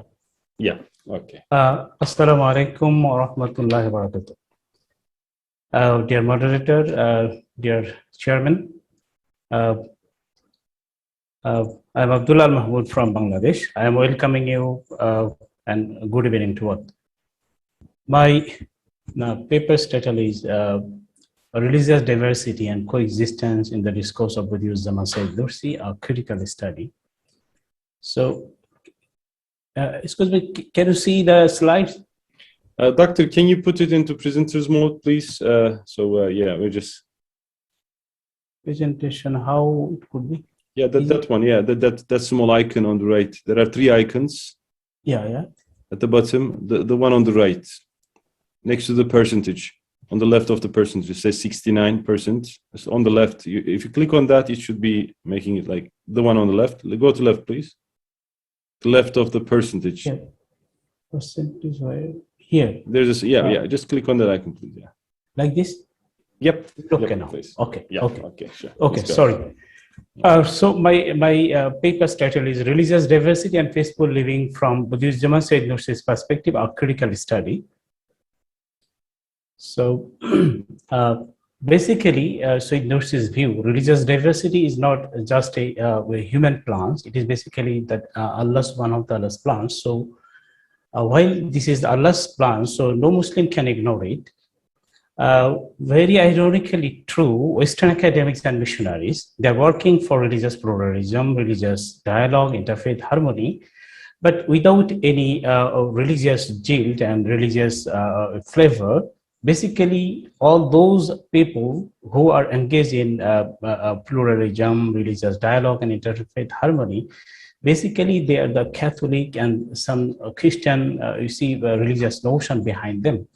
So Said Nursi, he observed when Hatti Sharif in 1839 and Hatti Humayun 1856. At the basically the very end of the Ottoman Sultanate, Bediuzzaman Said Nursi, he observed that to some extent, some Ottoman sultans, they have inclination towards Western, particularly the French political and bureaucratic agendas. So that's why Bediuzzaman Said Nursi, he elaborated his ideas about religious diversity and peaceful coexistence in his book that was firstly published in Turkey. It is called Munajarat, debate or question and answer with the tribal, Eastern Anatolian tribal leaders and the community at that time. So in Nursi's discourse, Muslim, particularly non-Muslims, are given more privilege than the contemporary other Muslim scholars, and he stands for faith-based cooperation, unity, solidarity, and harmonious coexistence with followers of other religions. But very significantly, it is very important without losing Islamic faith and values, because so-called religious pluralism and interfaith harmony, it is based on the Christian and the secular notion, and to some extent, it is the agenda of neutralizing the practicing Muslim. And it is working particularly in the Muslim world and Muslim communities. For example, in Bangladesh, you see the Catholic Bishops Commission, their main agenda to promote interfaith harmony and interreligious dialogue. So this paper intends to explore the various aspects of the concept of religious diversity as documented in the Risale Nur by Said Nursi. So here are very subtle differences between the Western notion of diversity and Nursi's discourse of diversity. I just slightly mentioned earlier the Western notion of religious diversity, religious pluralism, and interfaith harmony. Basically, that was the Christian notion and their Christian missionaries' agenda. And it was first issued, Nostra Aetate in Vatican Roman, and their agenda was to contact with Muslim world and the Muslim community. So they issued the religious pluralism and interfaith harmony. So that's why we have to be very careful. In this regard, Nursi particularly, he advocated religious diversity and peaceful coexistence based on the Quranic, Sunnatic, and the Zoristic, Muslim Zoristic principles. That's why it is maintaining religious diversity and peaceful coexistence. It is mandatory for every Muslim. So this is very important. And second one is very important. The religious diversity discourse of Nursi, it is not so-called religious pluralism or interfaith harmony. It is totally different. I will give you some examples, but before going to this chapter, we have to understand the Nursi's foundation of religious diversity. It is very important. Nursi, he was, basically encouraged by the Quranic verse. Human beings are created from the single parents, from the Adam and Hawa. That was basically Bediuzzaman Said Nursi's principal argument. And it is the Quranic verse 49, Surah, verse 13. So he was telling that there is, you see, only importance to Allah subhanahu wa ta'ala, not because of our birth in a noble family, not because of our color and caste, but because of the taqwa. So if you have taqwa, then we will be considered a beloved to Allah subhanahu wa ta'ala. So this is very important. The second one is very important. 4 categories of workers in the palace of the universe. Nursi has given example this world as a palace of Allah subhanahu wa ta'ala. So Allah subhanahu wa ta'ala categorically created 4 kinds of workers. Every human being and all creatures, they are the workers. He gave the example like this: angels, animals, plants, and inanimate creatures. And particularly the humanity, all they are the categories of workers in the universe, palace of universe of Allah subhanahu wa ta'ala. So here basically the diverse duties of the worship, and everybody and every creature, they are worshipping Allah subhanahu wa ta'ala in their own language and own words. That's why Sayyid Nursi inferred from this evidence that the diverse duties of worship resemble and acknowledges diversity in spiritual real as well. Third one, Nursi assumed the whole humanity as an army. Nursi has given the very good example that army has, you see, division. They have different, you see, agencies and so on and so forth. So everyone, they have the arms and particularly different types of arms, but it is not that they will fight with each other. They have given different kinds of weapons to protect and to establish the order of the king and the sovereign, and to secure the sovereignty of a particular country. So Nursi inferred from this example that we are created in a different country, in different language, in different culture and religion, but it is not that we will fight with each other, we'll blame one another religion like this. And next one, Prophet Muhammad and the companion of Prophet Muhammad sallallahu alaihi wasallam was the main inspiration in practical life of Bediuzzaman Sayyid Nursi, and he always follows the golden examples of religious diversity during Khulafa ar-Rashidun, and he gave many examples from the reign of second Caliph Umar ibn Khattab and fourth Caliph Ali bin Abi Talib radiallahu anhu. And the last one, the Ottoman legacy of millet system. Nursi was tremendously inspired by the system, Ottoman millet system, where every religions and every millet, they had religious freedom and religious, you see, free choices. They could easily perform, even they have their own education system as well. So observing all those traditional legacies, Nursi was champion his articulation on religious diversity as in a tune with the laws of the diverse cosmic body. This is very important. And his subscription of religious diversity was accommodating and engaging and offered a more concrete promises for meaningful dealing in multi-faith community question. This is very important. So I'm going directly the Nursi's discourses on religious diversity. I will show here 2 different categories of Nursi's discourses on religious diversity.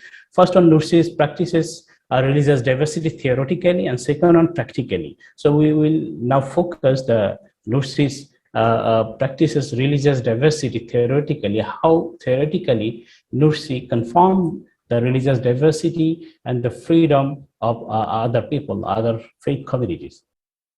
Nursi advocates freedom, security, protection, job and position according to one's talent, irrespective of his being Muslim or non-Muslim in a Muslim land. He took initiative and maintained an everyday relationship with non-Muslims. Nursi practiced religious diversity theoretically, practically, as well as spiritually. He articulated his discourse on religious diversity based on the urgency of the time. He extensively worked for interfaith understanding, future work scope and religious diversity, religious harmony and religious alliances with irreligiosity and atheism were dangerously on the rise. This is very important. So first of all, Nursi theoretically, he wrote and he has given equal status for non-Muslim in a state. There are many courses because of time constraint. I'm going through his quotation. Nursi, I'm quoting Nursi. I consider the Armenians to be the members of the non-Muslim communities who accept the specified condition of governing Islamic regime and who acquired their deserved right and privilege. So Nursi has given clearly the equal status for non-Muslim in a Muslim land.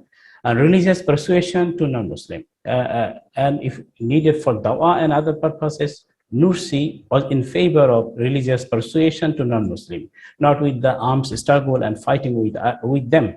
I am quoting Nursi, our actions toward non-Muslim consist only of persuasion, for we know them to be civilized and we suppose them to be fair-minded. So we should demonstrate that Islam is lovable and elevated. So this is very important. So no oppression, no separation, no fighting with non-Muslims, but rather Nursi promulgate religious persuasion for them. The Muslim-Christian union against atheism, this is very important in modern age. There are a lot of quotations, just I am quoting two from Sayyid Nursi.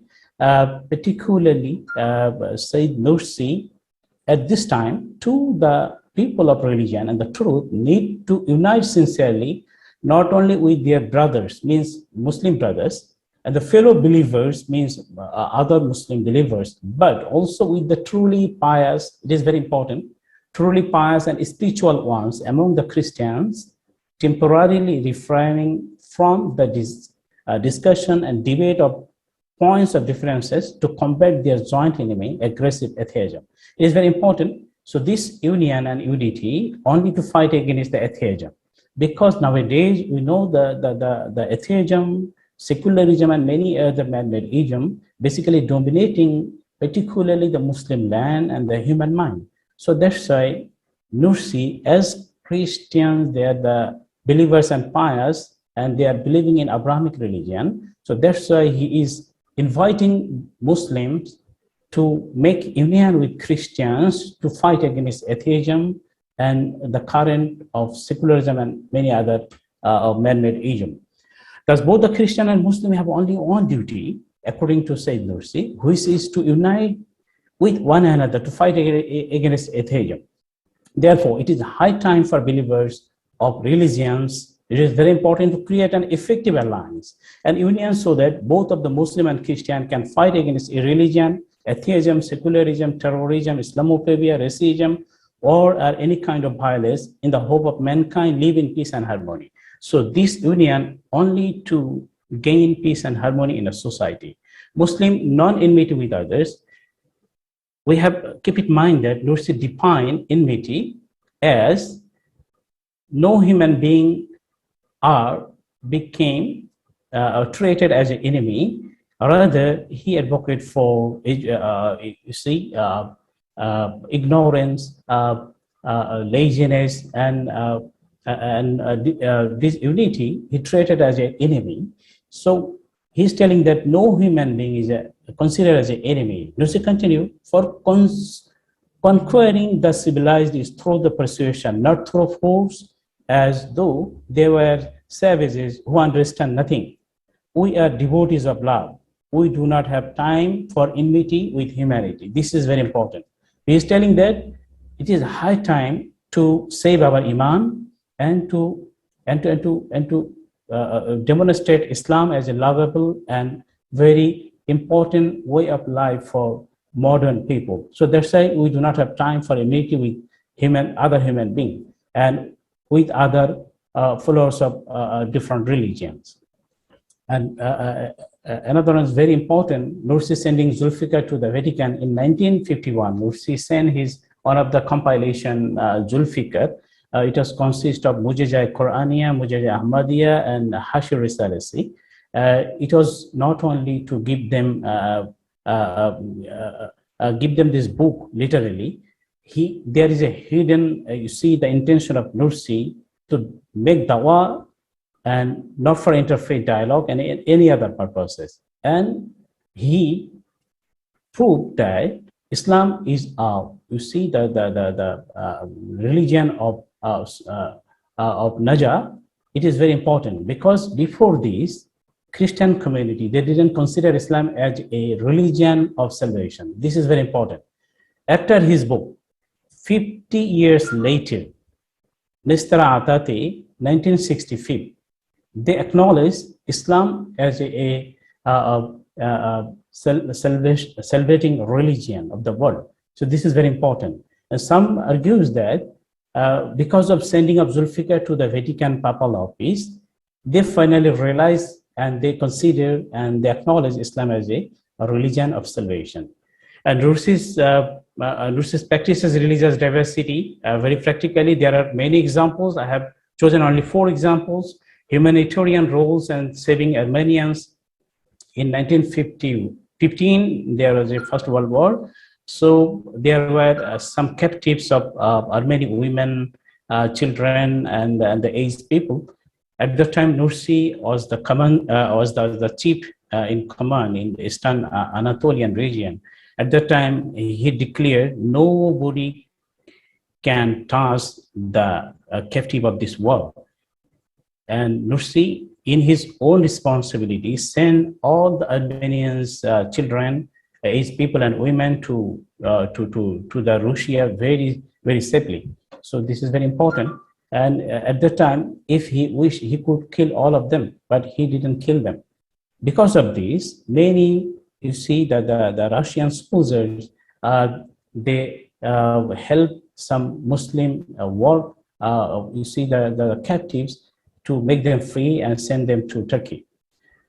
In his practical life, very practical life, drinking iron from an Armenian Christian, when he was in Istanbul, he used to drink iron from an Armenian, despite there were many Muslim, we see, iron seller, but he used to go there, and some of his students, particularly Muhammad Frenzy Avi, when he asked him why he is taking iron from an Armenian, and he replied that he is a very good man and his iron is very good to drink. So that's why he used to go there. Though he is not from his religion, he is a Christian. Buying grocery from a Greek. This is another one very important. Hossein Jahid Bajara. This is quoted by Shukran Vaidi and Najimuddin Avi. So it is very important. When he was asking the grocery seller, his name is Dimeritos, that was in Daraman, and he was asking that why you are paying or showing respect to Nursi. At that time, he told, you do not know who is this man, means who is Sayyid Nursi. If he was in Greece, they would make him a house out of gold. So this is very important.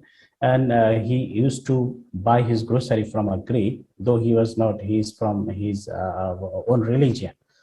And lastly, Nursi visited to Patriarch Athanagoras. It is very important. Why? In 1953, there was a massacre in Germany, Muslims massacres in Germany, and reaction in Istanbul. There was some massacre happened to some extent. So at that time, Nursi was in Istanbul, and he went there to particularly to counsel and you see discuss with them that some of the devout Muslim, they did it, but according to Islamic principle, it is not you see prescribed to you see harm or attack on non-Muslim regarding any other issues. So Nursi went there for alliance and unity among the believers of the different religion, and he seeks his help, particularly the Greek patriarch, and he agreed with Ustad Nursi. So this is all from me. So now I'm coming to the conclusion. Nursi's discourse was inspired by the Quran and Sunnah and Islamic corpus juris. So it is very important. So nobody can deny and nobody can ignore religious diversity and peaceful coexistence. Nursi's very important issues is Musbet Harakat doctrine. This is the positive action. So no negative action, no attack, and nothing could be happen towards non-Muslim because of his or her you see, difference of faith. Revisiting the definition of enemy, I already mentioned. So there is no human enemy according to Bediuzzaman Said Nursi. Enemy is only the material and object. That is the ignorance, laziness, and disunity. And also, Bediuzzaman Said Nursi revisited the definition of jihad, and he is telling, very important, this issue is very important, he is telling that no physical jihad, jihadi maddi, there is no one, but in a very dangerous time, we have a spiritual jihad. It is called, according to Said Nursi's, jihad manawi, and it will continue until Qiyamah. So the spiritual jihad, jihad manawi and musbet harakat, it is basically the base foundation of Said Nursi's religious diversity and peaceful coexistence. And members of other faith as friends and allies of a Muslim, it is very important to fight against atheism and some others. So if Muslims could able to establish good relationship with religiously minded Christians, so most of the human population, 2/3 of the population, they could be in a platform that they are seeking, they are trying to establish peace and security and harmony in a society. It is very important. And formula of overcoming the present negative stigma, it is very important. And Nursi is maintaining that the current practices, if we practice religious diversity and peaceful coexistence according to Quran and Sunnatic prescription, so Nursi is telling that the current practices by some so-called Muslims towards non-Muslim, like extremism, violence, terrorism, could only be eradicated by following the Islamic practices of tolerance and harmony formula, and consequently found Nursi's life, the whole Nursi's life is very important. For further research, we can suggest some research. This research could not touch the impact of Nursi's discourses of religious diversity in Turkish society. There could be further research in this field to get more practical implication of Nursi's teaching in Turkish society. So Jazakallah khair for giving me chance and for patient hearing. Thank you so much. We thank you, Brother Abdullah, for such a good presentation. Thank you very much. I just took a lot of notes. So we came to the end of the session. Wish we could have more time for the questions. I have some notes here. I was planning to ask you some questions. Just I will mention them. Maybe next time, inshallah, we can have an opportunity. Maybe we can have a follow-up. Thank you very much, Brother Abdullah, again for the great presentation. From Brother Adam Yusuf Adam's presentation, I would like to talk more about his emphasis on amana. I really think this is a very key point. So the awareness of amana is key to socioeconomic balance, and not retreating and contributing positively is also another principle of harmonious society. I would ask a question around that. For Brother Habibullah's discussion, I was going to ask how he thinks the inner peace provided by the principles of Islam as articulated by Ustaz Said Nursi can also find reflections in outer space, like outer peace, actually, external peace with other communities. I was planning to ask this because he had very interesting points like shafaqa as one of the key aspects of inner peace. I was wondering how it bridges from the inner peace to the plural, to peace within the plural societies. And from Brother Ehsan al-Haq's and Hafiz Mustafa Rida Ahmed's presentation, I realized that both were saying setting up a Nursi center is needed in Bangladesh. I would rather say let's take it as a prayer, brothers and sisters. And inshallah, we wish that inshallah we will have that center very soon in Bangladesh. Let's take it as a prayer. And from Brother Abdullah's well-put discussion, I can see that, like, actually, I wanted to ask him a question together with Sister Fertiana. We acknowledge a healthy religious diversity as prescribed by Sharia, and but however, we know that the truth is one. So the fact that human dignity requires religious freedom does not change the fact that all servants of Allah, regardless of whether they are aware of their creator or not, have the same existential yearning for the truth and the need to connect with the true God. So what I understand from Mr. Abdullah's presentation is Bediuzzaman Said Nursi, in a way, has been the voice of this universal call, and he has found a balance between respecting other beliefs and the awareness of the universality of his call as a Muslim luminary. Actually, I believe his respect to others helped him to propagate his truths by appealing to the human dignity and fellowship. Actually, the idea of Muslim-Christian union against atheism and his sending Zulfikar to Vatican, as mentioned by Brother Abdullah, are very good examples of this. And from there, I wanted to ask Sister Fertiana, bearing in mind the plural nature of Indonesian society, I would ask her how they reconcile these facts, the fact that we need to respect other religions, while we know that any human being, regardless of which religion they belong to, needs the universal truths of Islam. How they reconcile these facts and how it is reflected to policy. I mean, how can we propagate the true message of Islam while not damaging the balances between the plural communities? That would be my question. But inshallah, maybe in another session together, we can find answers to those questions and dig deeper into the great subjects that were raised within that session. So as a closing remark, I'd like to thank you all for the great presentations and your efforts and time. And inshallah, we are expecting to see again in the following symposiums as well. So, assalamu alaikum wa rahmatullahi wa barakatuh.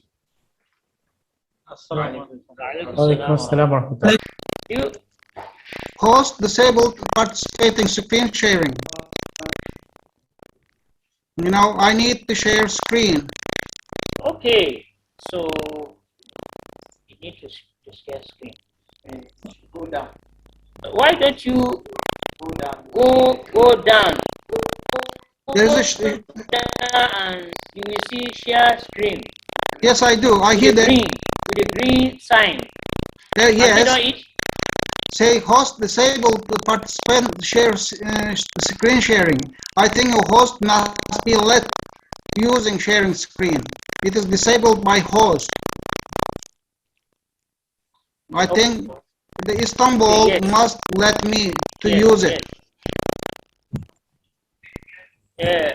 Up to now, we are waiting their assistance for that. The share scheme, normally the host supposed to contribute in that. Assalamu alaikum wa rahmatullahi wa barakatuh. Alaikum salam wa rahmatullahi wa barakatuh. Good evening. Actually, what you need to do is you have to make Professor J.K. Aker the co-host. Otherwise, he will not get the permission to share his screen. You have to make him co-host. Okay. You just press on the button of participants. There will see the name of J.K. Aker, and then you press on the right button upon his name. You will find the button to make him co-host. Is a host normally supposed to assist when this presentation? Yeah, actually, it is supposed to be done by host or co-host. And those are Istanbul, İlim. Yes, now it's okay. It's not okay. All right. Thank you so much.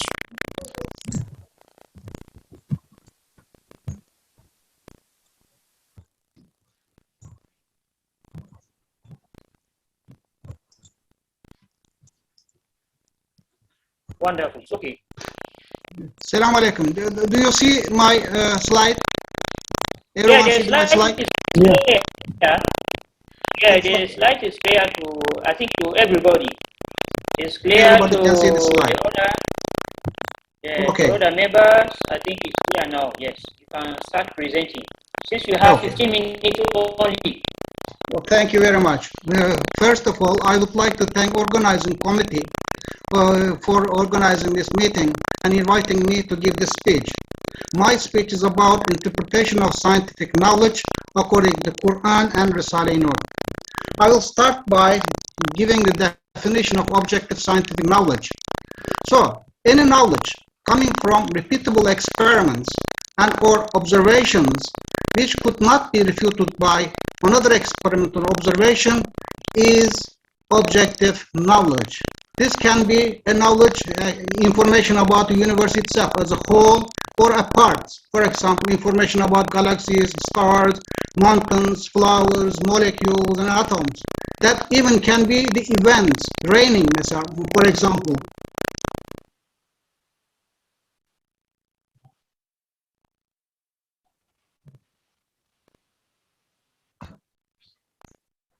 Microphone.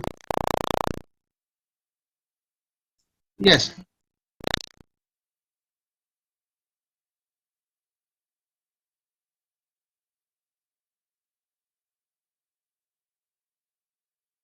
Şimdi nasıl? Şimdi iyi mi?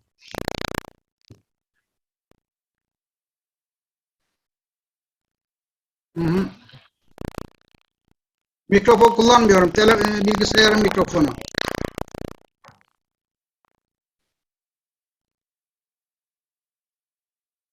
Vallahi yok başka şeyde ya. Evet. I continue by definition. Any knowledge coming from repeatable experiments and or observations which could not be refuted by another experiment or observation is objective scientific knowledge. This information about the universe, the parts, galaxies, stars, mountains, flowers, molecules, atoms, subatomic particles, whatever, or even events, raining, motions of sun, growing wheat, that can be, but I will be. What happened? I cannot use it again. Huh.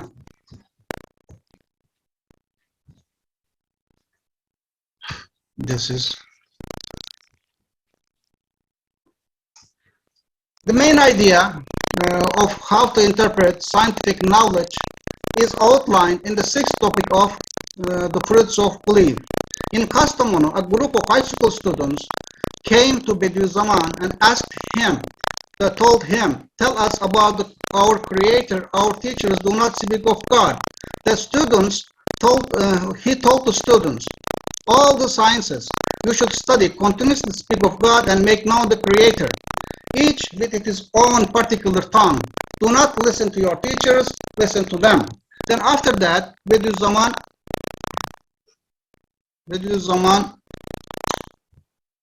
it starts giving how pharmacology, engineering sciences, science of economics, military science, electricity, natural science, science of reading and writing, how speaks of God.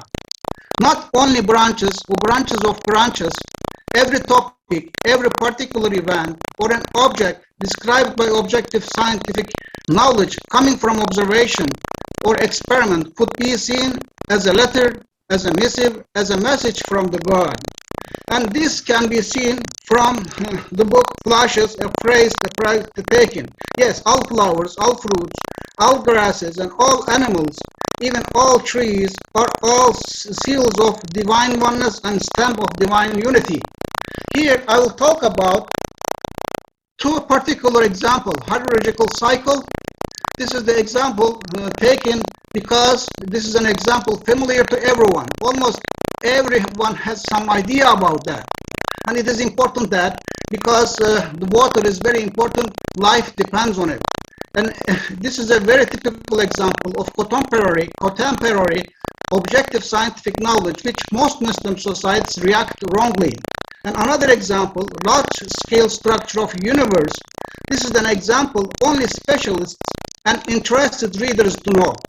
And this is again, it's important because life on Earth depends on this large-scale structure. And positive and negative reactions are both common in this example. I will explain. What is hydrological cycle? Hydrological cycle is like on the surfaces of lakes, rivers, and oceans, the water evaporates and coming from transpiration of leaves of trees.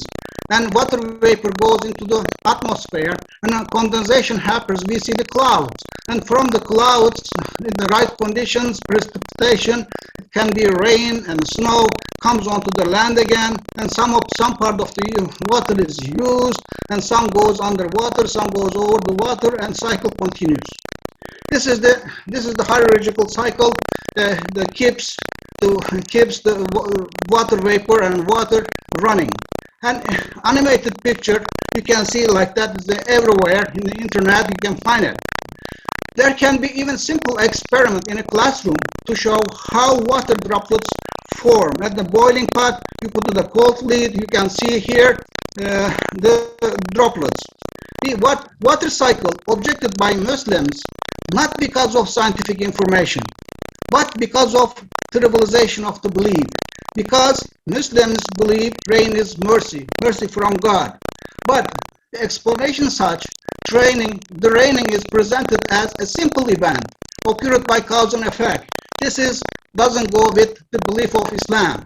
Let's look at the large-scale structure of the universe. We see here the galaxy, Milky Way galaxy, on the face on, here the side on. There are many galaxies in the space. This is the picture taken by Hubble Space Telescope in the area of 1/3 of the moon. You can see many galaxies. Galaxies are galaxy clusters. Here we see the cluster of our galaxy belong to. Here our galaxy Milky Way in satellite galaxies, and Andromeda in satellite galaxies, and these are bound to each other by gravitation. This is bound to each other gravitation, and all system is bound, all gravitation. And Milky Way and Andromeda moving to each other and will collide after a few billion years later. Galaxy clusters are organized to form superclusters. Here you can see the local group and another M81 group, and several groups bound together by gravitation makes a superclusters. And superclusters are organized to form observable universe. In here, observable universe, we can see the expansion. So unlike the clusters, here the superclusters do not hit each other, do not collide. Just they are just receiving from each other because of the expansion of universe. This is the final description of universe. We can see this is made from the recent information.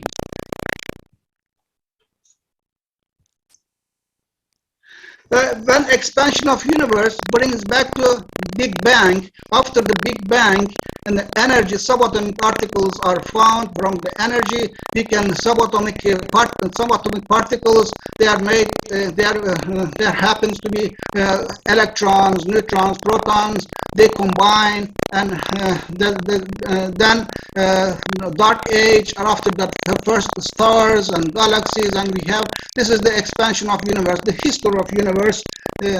And here, looking at answering a question starting how, easier than a question starting why. Stephen Hawking, maybe everyone knows this book, very famous, Stephen Hawking, Science Cannot Answer Why the Universe Exists. This is the page 174, it's hidden here. It says, a usual approach of science in constructing a mathematical model cannot answer question why there should be a universe. For the model to describe why does the universe go all the order of existence. This is the Stephen Hawking's word. We think the same rule, I think the same rule applies to its parts, not only whole universe. Even to natural events, we can say why the galaxies existed, why sun existed, why this mountain existed. You know, this kind of questions science cannot answer. But in the how side, objective scientific knowledge, and the why side, there is a subjective knowledge. We may run into questions like that. Why masses attract each other? And why sun shines since billions of years? These are the questions actually science cannot answer. But there can be answer you can hear, because there is a universal law of gravitation. It is not a satisfying answer, because why there is a universal law of question, a question comes after that, and question after that, all is not satisfying. And there can be another answer such that, because any of two masses, planet and sun, or Earth and moon, are observed to attract each other, directly proportional to each mass and inversely proportional to the squares of the distance between them. But note that this is not actually the answer for the question why. This is the answer actually the why, in the form of why. Here, sample answer in the context of how. Say you can see it asks why does it rain, but gives an answer how it rains. It's another example. Why does it rain is a subjective answer. Science does not give answers to why. And what we will see such answers still, then what we ignore them and we treat them as not the answer for why, but answer for the how. Science answers question how, but not why. This does not mean such answers do not exist, because how objective is related to objective scientific knowledge, but why is interpretation of objective scientific knowledge. It is the interpretations. The water cycle is a mechanism to carry water from the oceans to the lands. If after giving this evaluation, we can see water cycle is the name of this duty. What's the duty? Carrying water from seas to the land, to the people, to the plants and animals to the needed in the scientific language. Water cycle is the name of this duty in the scientific language. So we can, after that, we say it rains because the rain is mercy. Looking at here, we ask why universe is expanding? We cannot find answer in the scientific language. But let's look, Quran says about it. At Daria and the heavens we constructed strength, indeed we are the expander. We understand why it's expanding. Similarly, we sent down iron with great might. The verse of Hadid, Surah Hadid, the 25th verse. And Yasin 38, the sun runs its course for a period determined for him. That is the degree exalted in might and all-knowing. Notice, Quran does not give answers for the question how. Why this is because objective knowledge, the answers for the how, is left for humans to learn. Humans, how can they learn? Learning by experiments and observation. Sample answers from Quran. Let's be more specific about this is the translation by Yusuf Ali, Surah Anam, verse 99. It is who sent down the rain from the skies. Behold, these things are signs for the people who believe. We can see why it rains very clearly. What about expansion of universe and why universe structured in stars and galaxies in clusters and superclusters? This is, when the Quran revealed there will be no concept of galaxy clusters and superclusters, but still we can find answers in the Quran. One example, Hajj, in verse 18, says that though not that you got bow down in worship all things, Allah created all things for worship to Him. What are those? The sun, the moon, the stars. So we can add the galaxies, galaxy clusters. We can continue like that. The hills. After that, the trees, the animals, and the great number of mankind. We can continue. Here, there can be clues even on the scientific knowledge itself. The galaxy is like beehives. Without a hive, a bee cannot survive. If galaxy and cluster of galaxies, super clusters did not form, star formation would not continue. Production of elements on the periodic table would stop. If no sufficient elements, there will be no life. Excess of elements, again, no life. It's very critical. Here, the sample answer from the Risale Nur. The inanimate lifeless cloud, this is taken from the rays, inanimate lifeless cloud that resembles carded cotton has of course no knowledge of us. When it comes to our aid, it is not because it takes pity on us. It cannot appear and disappear without receiving orders. Rather, it acts in accordance with the orders of most powerful and compassionate commander. We can see here why it rains. It concentrates more on answering the question why. About the large-scale structure of universe, without any supporting pillars, it can continue taken from the books. Again, the answers are very clearly concentrates on more on answering rather than how it is the why. How to treat objective scientific knowledge is explained by analogy in the 11th verse in the Risale collection. Here, there can be two kinds of, where the universe is resembled the palace. Whole universe is resembled the palace, a similarity or just analogy built by a king who is very wealthy, possessing numerous treasures with all sorts of jewelries. There can be two kinds of inspectors, that means scientists, who wanted to write about the report about the palace. One group studies it and concentrates only how it is built, what kind of material used, how many rooms, such. Briefly speaking, report is filled with objective knowledge, but nothing about why it is built, how valuable it is, what kind of art is displayed, what is the purpose of building such a place. So this kind of knowledge has no value unless properly interpreted. The conclusions, objective scientific knowledge, for example, hierarchical cycle, how it reigns, objected by Muslim society, but objections are not about the knowledge itself, but about the why it is presentation. This is the trivialization of the belief the reign is mercy. Large-scale structure and expansion of universe, most Muslims are pleased to hear this because of a verse in the Quran about the expansion of heavens. Also because enormous size, vastness, curiosity reminds Muslims how powerful the Creator is. Small group is still bothered. There is a small group because God created this is not said openly in the scientific language. Science answers questions how, this is objective knowledge. Quran and Risale-i-Nur mostly are in the interpretation side of objective knowledge. So they are mostly gives answers to why. And objective knowledge is a value by itself. This is clear in the Hadith. Prophet, peace be upon him, resorted to Allah from useless knowledge. Usefulness of applying sciences clear. For example, engineering sciences, medical sciences is very clear. But usefulness of pure science, say about what is the use of knowing about large-scale structure of universe. In the first place, it appears to be useless. But after interpretation, we can see why it is useful. And another hadith, wise reason, that is the hikmat, is a missing property of Muslims. So here, the pressure is put on emphasize importance of interpretation of knowledge. But there is another hadith, seek knowledge even if you have to go as far as China. This is the pure objective science is also useful, even it is polluted.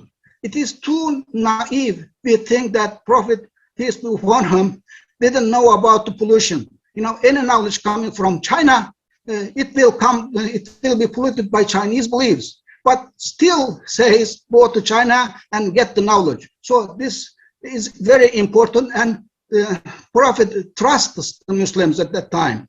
And we can see the same kind of trust with the Bediuzzaman Said Nursi to the students. And Bediuzzaman doesn't say the students do not go in the classroom. Says go in the classroom, but interpret it your own, not listen for interpretation of the teachers.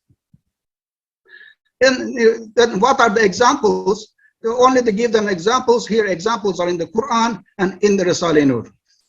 Here we can put a sketch about, you can put an object or event, and this the reality, what are the information here, get it by two questions, how and why. Just only how side is scientific knowledge, guiding is not necessary because experiment and observation is there. But interpretation side, why guiding is necessary because guiding is necessary. If you left the person without guide, it can be wrong places, long directions. Examples are in the Quran and Risale-i-Nur. And this is the factor. Yes. Thank you very much. This is the very much. Thank you very much for your presentation. Very fantastic presentation that but the time cannot permit us.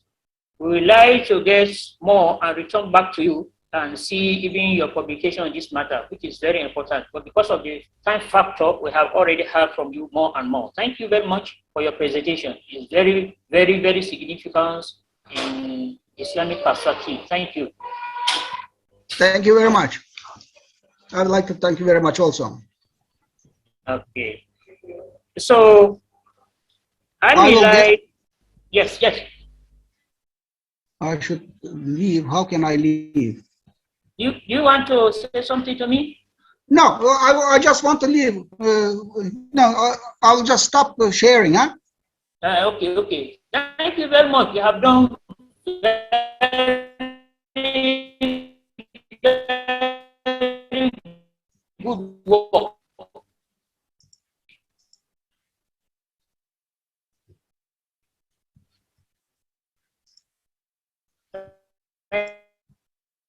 Thank you very much. Thank you. You're welcome. Yes, we move on.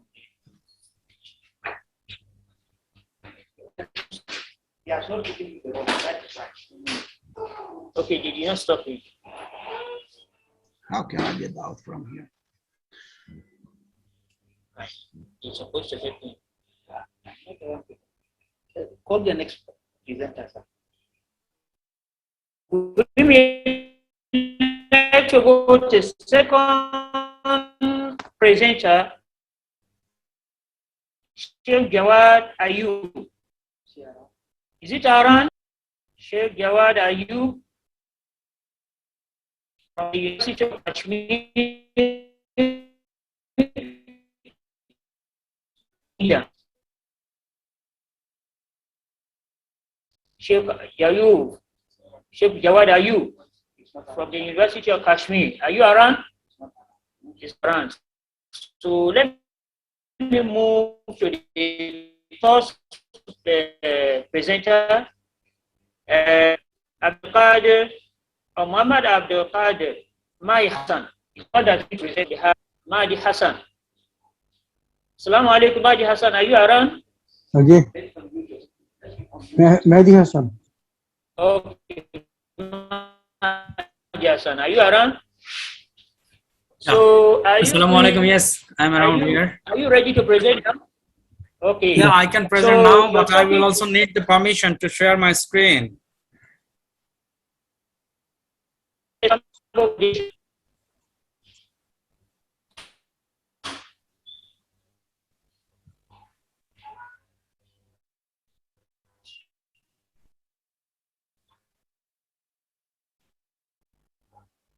Professor Mahdi Hassan is going to present a paper. Yeah, I am ready to present, but I need the permission to share my screen. Okay, try.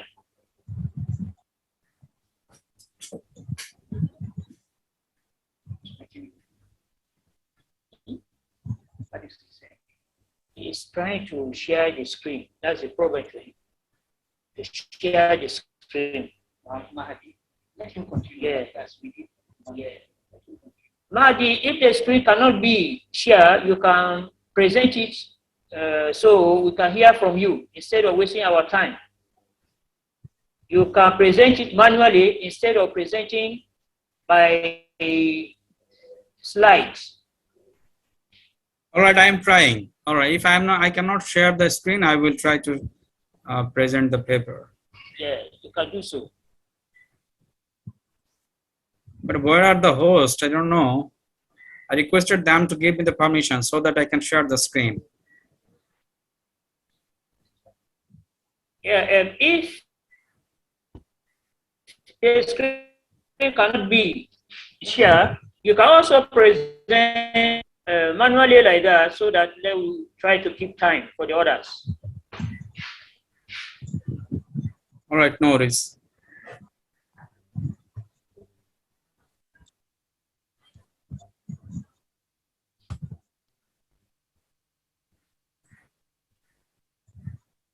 The still problem of this slide. So why don't you present manually so we can hear from you instead of the slide? No worries. I'm here. So wonderful. It's okay. Thank you very much. Put it in a presentation mode. Yeah, you can present it.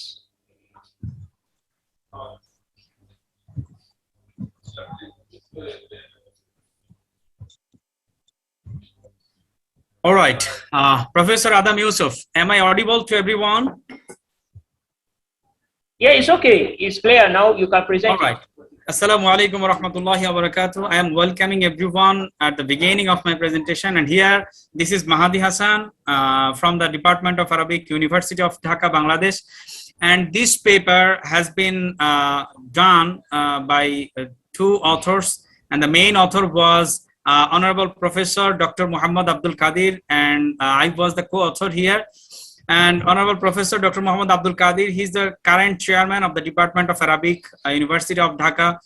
As the chairman of the Department of Arabic, he has some responsibilities and he has some administrative duties as well to do and to complete regularly. This is why he's a bit busy with his responsibilities and duties with the administration of the university. However, still, we can see that Professor Dr. Muhammad Abdul Qadir, he is still present with us. And he is enjoying the presentation. He has presented, he has ensured his presence with us. And this is why I would like everyone to welcome him.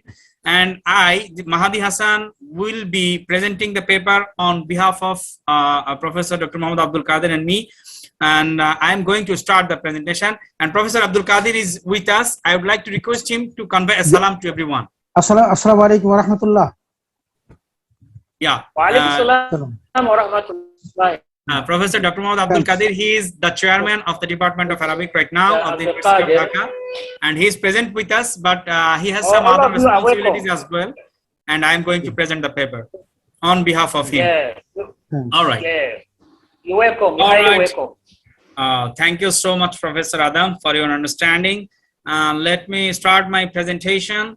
Actually, the topic was our topic of our presentation is our paper was on role of the study centers, publications, and symposiums in disseminating the teachings of Risale-i-Nur and observation. Here you can see that Bediuzzaman Said Nursi. We know that Bediuzzaman Said Nursi was a profound Kurdish Sunni Muslim thinker. As well, at the same time, he was a revivalist whose teachings and ideology are still being followed today in modern Turkey. He dedicated his life to the protection and the intensification of faith in Allah subhanahu wa ta'ala, which for him was the most important issue of the time and was the heart of religion and the societal system. And we also know very well that Said Nursi lived a life of struggle and aggravation, but never acted in a hostile way and never allowed his students to respond with bellicosity. The strong opposition of the government to religion as opposed to Nursi's firm stand against any irreligious certainty. All right. And also we can see that Bediuzzaman Said Nursi fought against the corruption of society caused by enemies like atheism, materialism, and colonialism through his writings collectively known as Risale-i-Nur, whose teachings form the basis of one of the largest and rather influential religious movement. At the same time, Said Nursi contributed significantly to the spiritual progress and maturation of the society, which geared up the intellectual grounds for the Islamic revival. Nursi filled a gap left by the Kemalist Republican regime, which neglected and suppressed the importance of religion in the everyday life of the people. As well, Bediuzzaman Said Nursi completed his movement with a text-based, what was the movement was text-based movements instead of Sufi order, and so that people would join by studying his writings. It was the main aim and purposes of Bediuzzaman Said Nursi. All right. Next to that, if we discuss about the aims of this paper explored the ways how the teachings of the Risale-i-Nur have been disseminated. Nursi guided his students to choose a non-violent way to spread the knowledge. He convinced his students to open study centers in different places to disseminate the teachings of Risale-i-Nur among the citizens of Turkey. One of the main queries of this study was to observe the role of study centers, publications, and symposiums in disseminating the teachings of Risale-i-Nur across the country. All right. And role of the study centers disseminating of the teachings of Risale-i-Nur. First one is rationale of the study centers, the structure of the study center, function of the study centers, activities of study centers in modernizing Muslims, the network of study centers outside the Turkey. Let's start with the rationale of the study centers. Actually, after the death of Sayyid Nursi in 1960, study centers have become one of the most significant means to spread the ideas. And this is why there were some centers, mainly rented or owned apartments, in which the members of the Nur community met in order to read, discuss, and engage with Nursi's writings. Nursi, in his Risale-i-Nur, urges his students repeatedly to open study centers. He converted the whole house in Burla that he used to live into a study centers. Inspired by Nursi's writings and advised, the members of the Nur community opened hundreds of study centers during Nursi's lifetime. If you think about the structure of the study centers, how were those study centers? How was the structure of those study centers and these study centers in this world? If you think about that, you will find the information that study center usually took the form of one apartment or townhouse. The interior is quite decent and modest. As well, it comprises and includes some bookshelves with collection of the Risale-i-Nur and secondary sources related to Nursi and his writings. Generally, around 5 students live in a study center, so that oftentimes these centers are located close to universities.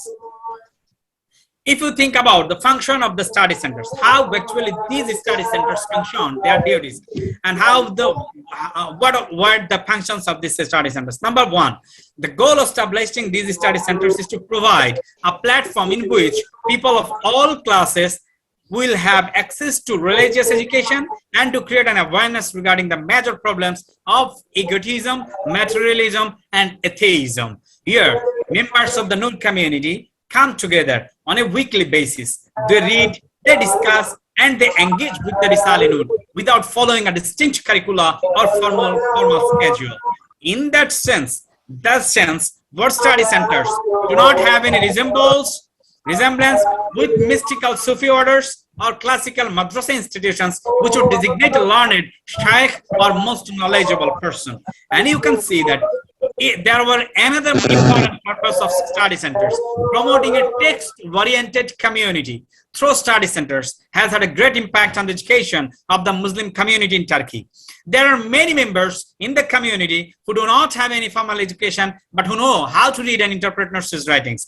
Particularly after the language revolution on November 1, 1928, in which the new Turkish alphabet was introduced to Turkish society, Muslims no longer had access to their Islamic sources, and it took years for the society to learn the new alphabet. Literally, a whole society became illiterate overnight. This gap was filled by study centers in which people still were able to utilize the old language as the Risale-i-Nur's original language in Ottoman Turkish, which was written in Arabic script. It is also noteworthy to mention that most of Nursi's students did not have any formal education. Still, they could conduct their study sessions. You can see here study centers' importance in modernizing Muslims. Number one, there were, 2,000 students enter into the study centers in Istanbul every year. According to the present statistics, 2,000 students enter into the study centers in Istanbul, only in Istanbul city, every year. If you multiply this 2,000 with 10 years, you will get a total of 20,000 students get the chance to be modernized in every 10 years only in Istanbul city with the contribution of study centers. Not only for students, but also for lay people, even illiterate ones. Every study center has a weekly gatherings at least once in a week to make all of the people literate in Nursi writings.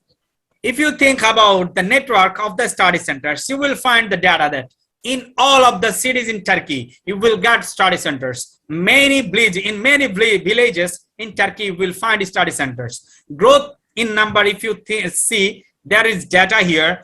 This data mentions that in Adabjari, in 1970, there were only 5 study centers. But in 2000, you will find 123 study centers. If you see at the Istanbul city, there were only 23 study centers in back 1970. But in 2000, within these 30 years, you will find 349 study centers in Istanbul city. And this revolutionary change, increasing this rocketed increasement, you will have the ability to see and find in every cities of the Turkey. If you think about the network, that whether this network is only inside the Turkey, no, this is not only inside the Turkey. Rather, this network has been spread out all over the world. You will find the study centers in Japan, in Indonesia, in Philippines, Turkic states, Pakistan, India, Russia, USA, Canada, and some Arabic-speaking countries. There you find some study centers as well. Nursi encouraged his students to spread his message not only in Turkey but also in other countries. Study centers outside the Turkey, if you think about that, how actually study centers been established outside the Turkey, we'll think, we have in our paper, we have resembled and presented an example, only the case of Egypt.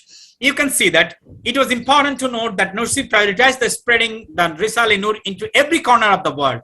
In 1955, Nursi himself mailed his Isaratul Irkaz and Mesnevi-i-Nuri and some of the other royal treatises to 54 addresses in different parts of the world, including Egypt, Sudan, the Vatican, the Pakistan. After the death of Nursi, his students continued to pursue this important agenda and fulfill his dream. If you come to the role of the study centers in dissemination of the teachings of Risale-i-Nur, let's see. It is important to note that until the end of 1960s, it was not permissible to print the writings of Nursi. This is the importance of publications, role of publications. Therefore, Nursi's students had to copy thousands of Risale-i-Nur collections by hand. With the election of the Democrat Party, printing was made it much easier. The Risale-i-Nur was no longer banned from the late 1960s on, and the literature was able to be copied. In the past decade, after the Nursi's death, his followers, students, did not have an official publishing house. However, right now, after 1970, Nursi's students founded own printing house and began to disseminate copies of the Risale-i-Nur.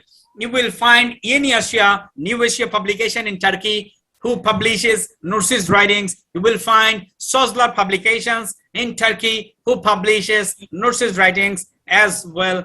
Risale-i-Nur. You will find Hayrat and Envar Publications, who publishes Risale-i-Nur as well. All of the writings of Bediuzzaman Said Nursi. Now come to the dissemination of the teachings of Risale-i-Nur. How actually the teachings of the Risale-i-Nur has been disseminated. Symposiums, through symposiums. Symposiums played a significant role in introducing Nursi's writings to the global academic audience. They are mainly organized by the Istanbul Foundation for Science and Culture, dedicated to the dissemination of the Nursi's thought. It is essential to note that until the early 1990s, there was an immense pressure on religion in Turkey because of the 163rd article in the Turkish constitution. Even a small gathering regarding religion could be the grounds for arrest according to this article. Therefore, it was not possible for the Nur community to gather publicly until the article was abolished in January 1991 by the Turgut Özal administration. Though Nursi's writings were well grounded among lay people, Turkish academia did not approve of Nursi's Risale-i-Nur. Taking the abolishment of article as an opportunity, the IFSC organized a symposium on Nursi on March 16, 1991.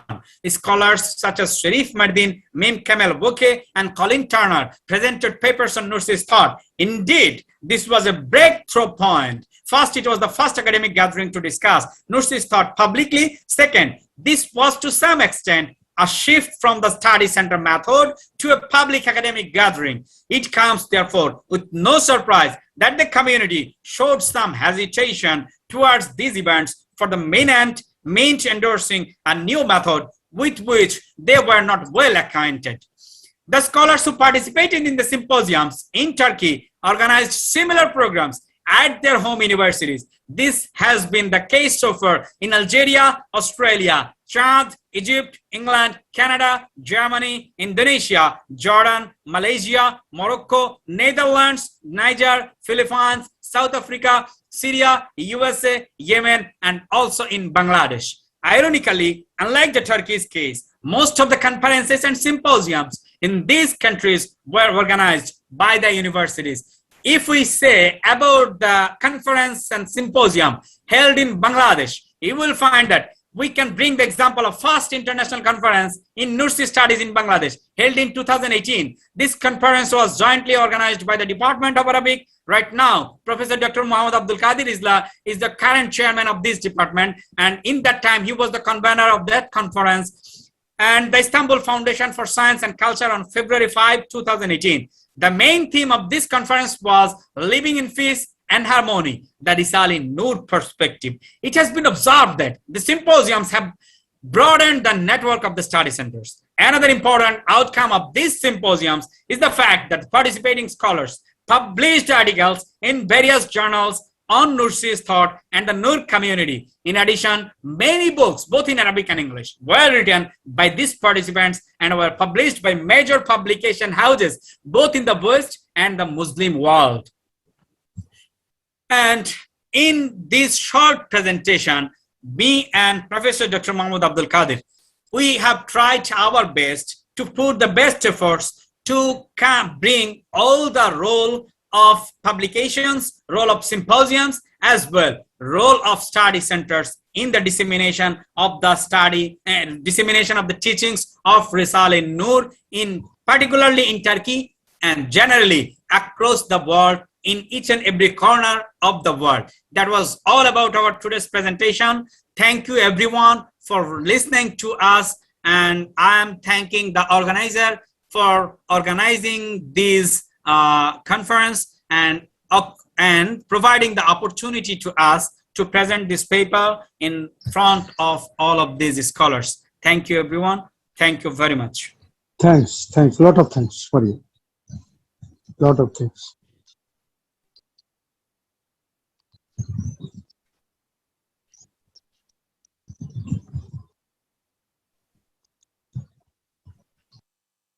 Maybe the host and co-host are not with us. Professor Adam also is outside the session. Brother Hassan, do you hear me? Assalamualaikum. Alaikum assalam. Yeah, I can hear you. MashaAllah. Very great presentation. Also, Mr. Zaki Eker, very beautiful presentation. I do appreciate it and enjoy it. Thank you.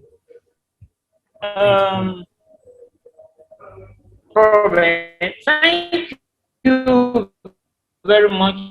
Thank you very much. You presented wonderful presentation on behalf of from Bangladesh. I can hear your voice. Of Arabic Studies. So you're not hearing? It's okay, sir. Yeah. Hello? Is it okay? Yeah, it's okay. Continue. Okay, I say thank you very much for the wonderful presentation that you did on behalf of Dr. Abdul Qadir. So we really appreciate your presentation. And these centers, usually we call it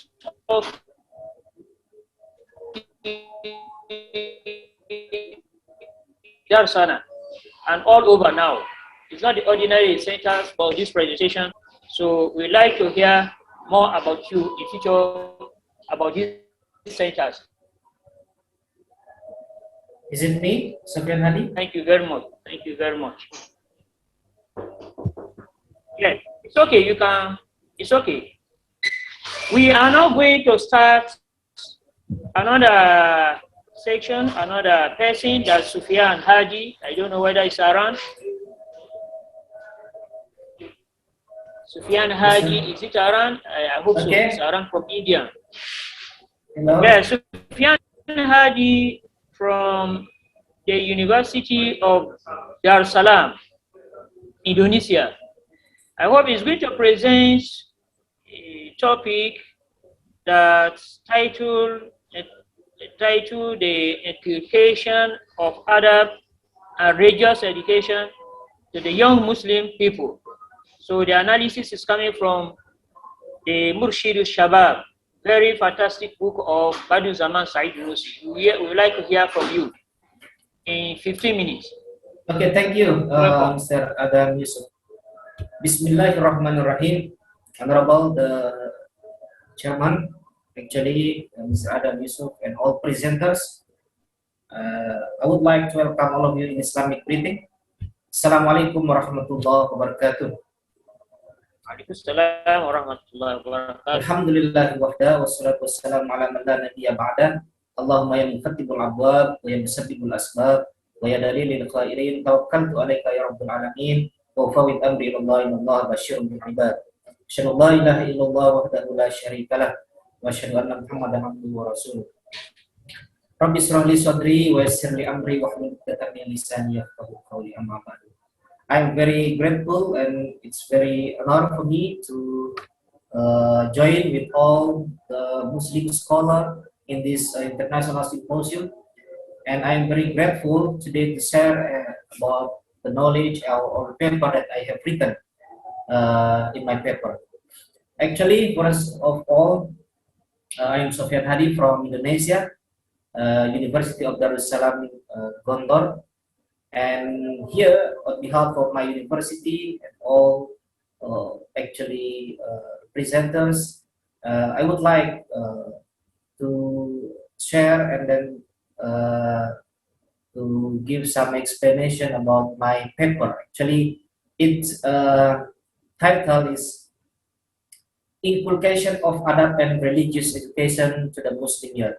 This actually title I make summary from the book Murshid Ash-Shabab, actually the author of Bediuzzaman Said Nursi. Yeah, the things that really makes me very curious about the title is looking about the problem actually happen now in the new world, or in the Muslim world, especially for Muslim young generation actually happen. What is the standpoint of problem from my paper actually? This was written by Bishop Chapra actually in his book, The Turning Point. He writes about many things about the young actually. He says that there are numerous signs of social disintegration, including a rise of violence, crime, accident, and suicide. Excuse me. And then increased alcoholism and drugs abuse, and growing number of children with learning disabilities and behavioral disorder.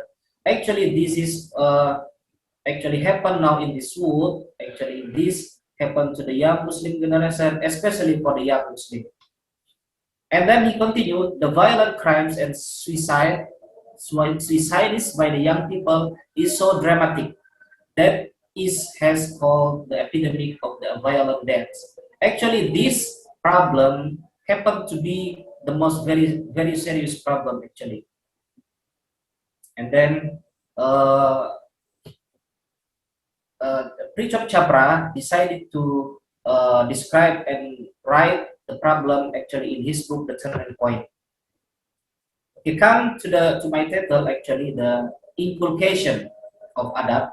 Actually, in Said Nursi book, Murshid Ash-Shabab, actually, Bediuzzaman Said Nursi actually did not really define what adab is, but actually he says adab is addressed to relation to the Quran. Okay. Even though he doesn't give it any definition, but he say that this adab is relation to the Quran. Okay. And next, let us see the definition of adab actually. What adab is actually? In Ibn Manzur, in his Lisanul Arab, actually he defined adab as mentioned that origin of wood. Adab is the invitation, refer to invite people to do good deed and prohibit doing things from evil. This is from Ibn Manzur in his Lisanul Arab. He defines adab like that. And Syed Muhammad Naqib al-Attas also write in his book Bediuzzaman to the Metaphysics of Islam, the meaning of adab. Adab is right action that springs from the self-discipline founded human knowledge whose source is wisdom. And Said Nursi in his book Murshid Ash-Shabab associate adab is adornment in reciting the Quran. Actually, to the first problem, when we see the phenomena happen actually to the young generation, how to inculcate the adab actually, or the character or the behavior to the young generation. Actually, in this book, there are three major points that I summarize, and the first is the essence of Bismillah. The second one is the knowledge or ilm to recognize God, and the third is being good young generation. This is the diagram. The first one, to overcome the problem actually happen to the young Muslim, we must use and we must recognize Allah or the essence of Bismillah. After that,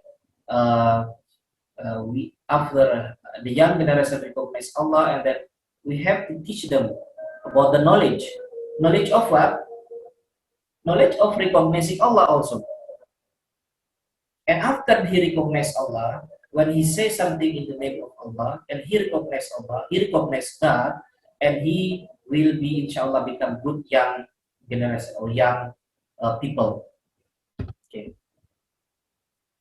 Actually, in the Murshid Ash-Shabab, Said Nursi, Bediuzzaman Said Nursi, wrote 25 advices for young generation. Actually.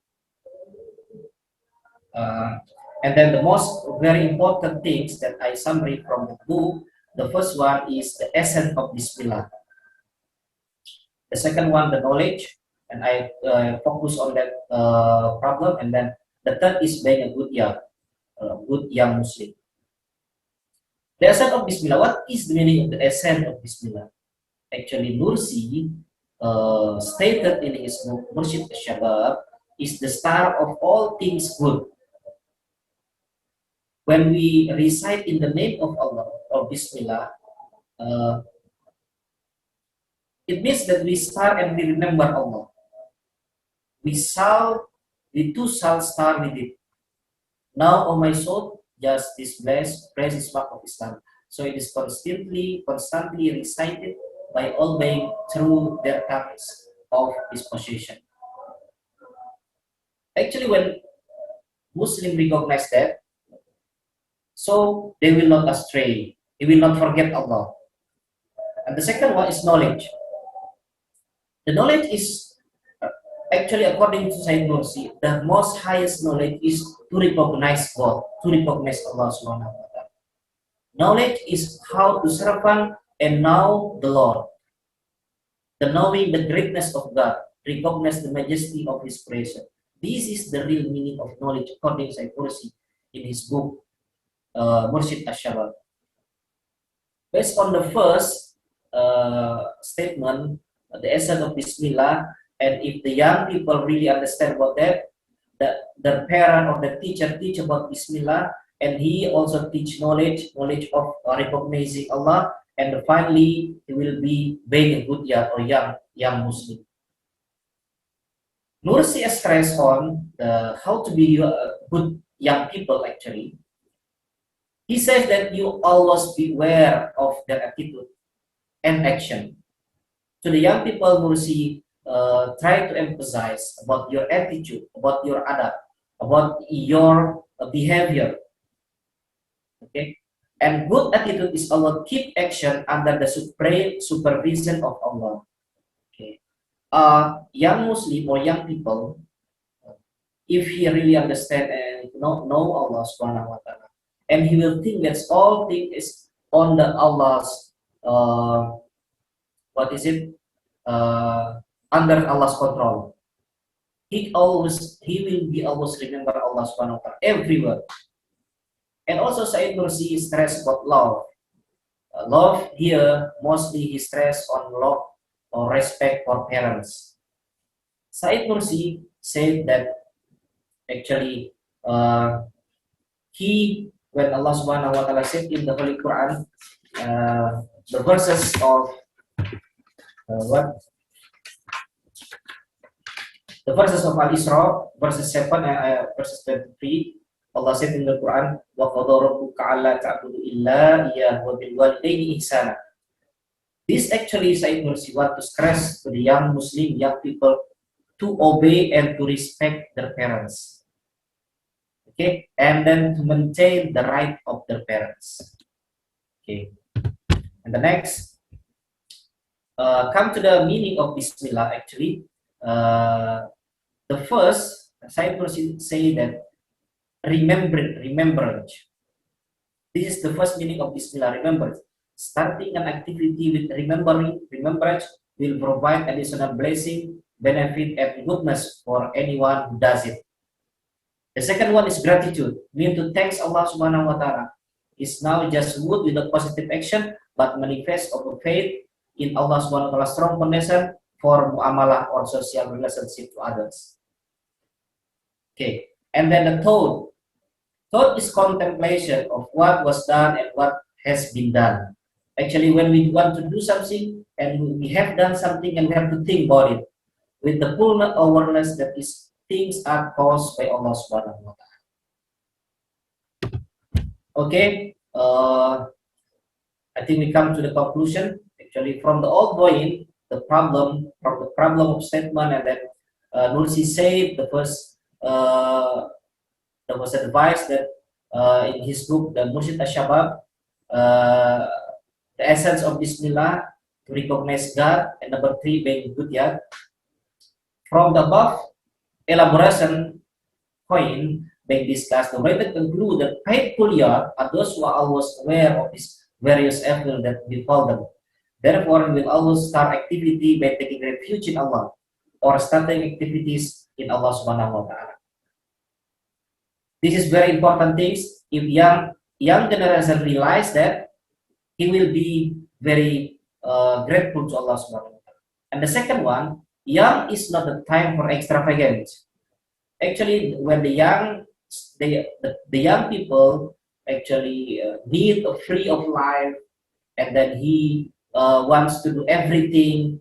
Actually, this, on the contrary, is for young and recognize Allah subhanahu wa ta'ala, obey his command. For young to know, recognize Allah subhanahu wa ta'ala and obey his command. Young time is not only thank you, Sufyan Haji, for the wonderful presentation. But we don't have time. 1 minute again. And the last, okay. 2 seconds. And the last is good young man is carefully use the word love. Nursi very stressed on this for the young people or young generation to use love not only in the tongue but in practicing. I think that's all my presentation. Thank you so much for presenting. Thank you very much. Thank you very much for your wonderful presentation. Sufyan Hadi presented a very good and significant topic in Nursi studies. Thank you very much. Thank you. Yeah, you are welcome. I may like to thank all the presenters. Although we did not see Sheikh Jawad Ayub. That is my surprise. I did not see him, but he was on the program. So I don't know where he has gone. But maybe he will give us his own presentation later. I don't know. But the program has already been ended. Thank you for your presentation. Dr. Abdelkader and Mahi Hassan, thank you very much. Sufyan, thank you very much. You're welcome. And Zeki Eker, number 1, was wonderful presentation also. Thank you very much for your presentation. I would like to see you later in other occasions coming at the Istanbul Foundation of Science and Culture. So you are welcome at any time. And the Nursi studies is not only there. We are going to continue reading Risala Nur in all perspective, inshallah ta'ala. So, wassalamu alaikum wa rahmatullahi wa barakatuh. Alaikum assalam wa rahmatullahi wa barakatuh. Assalamu alaikum, Professor J.K. Aker. Assalamu alaikum wa rahmatullah. Alaikum assalam wa rahmatullahi Assalamu wa rahmatullah.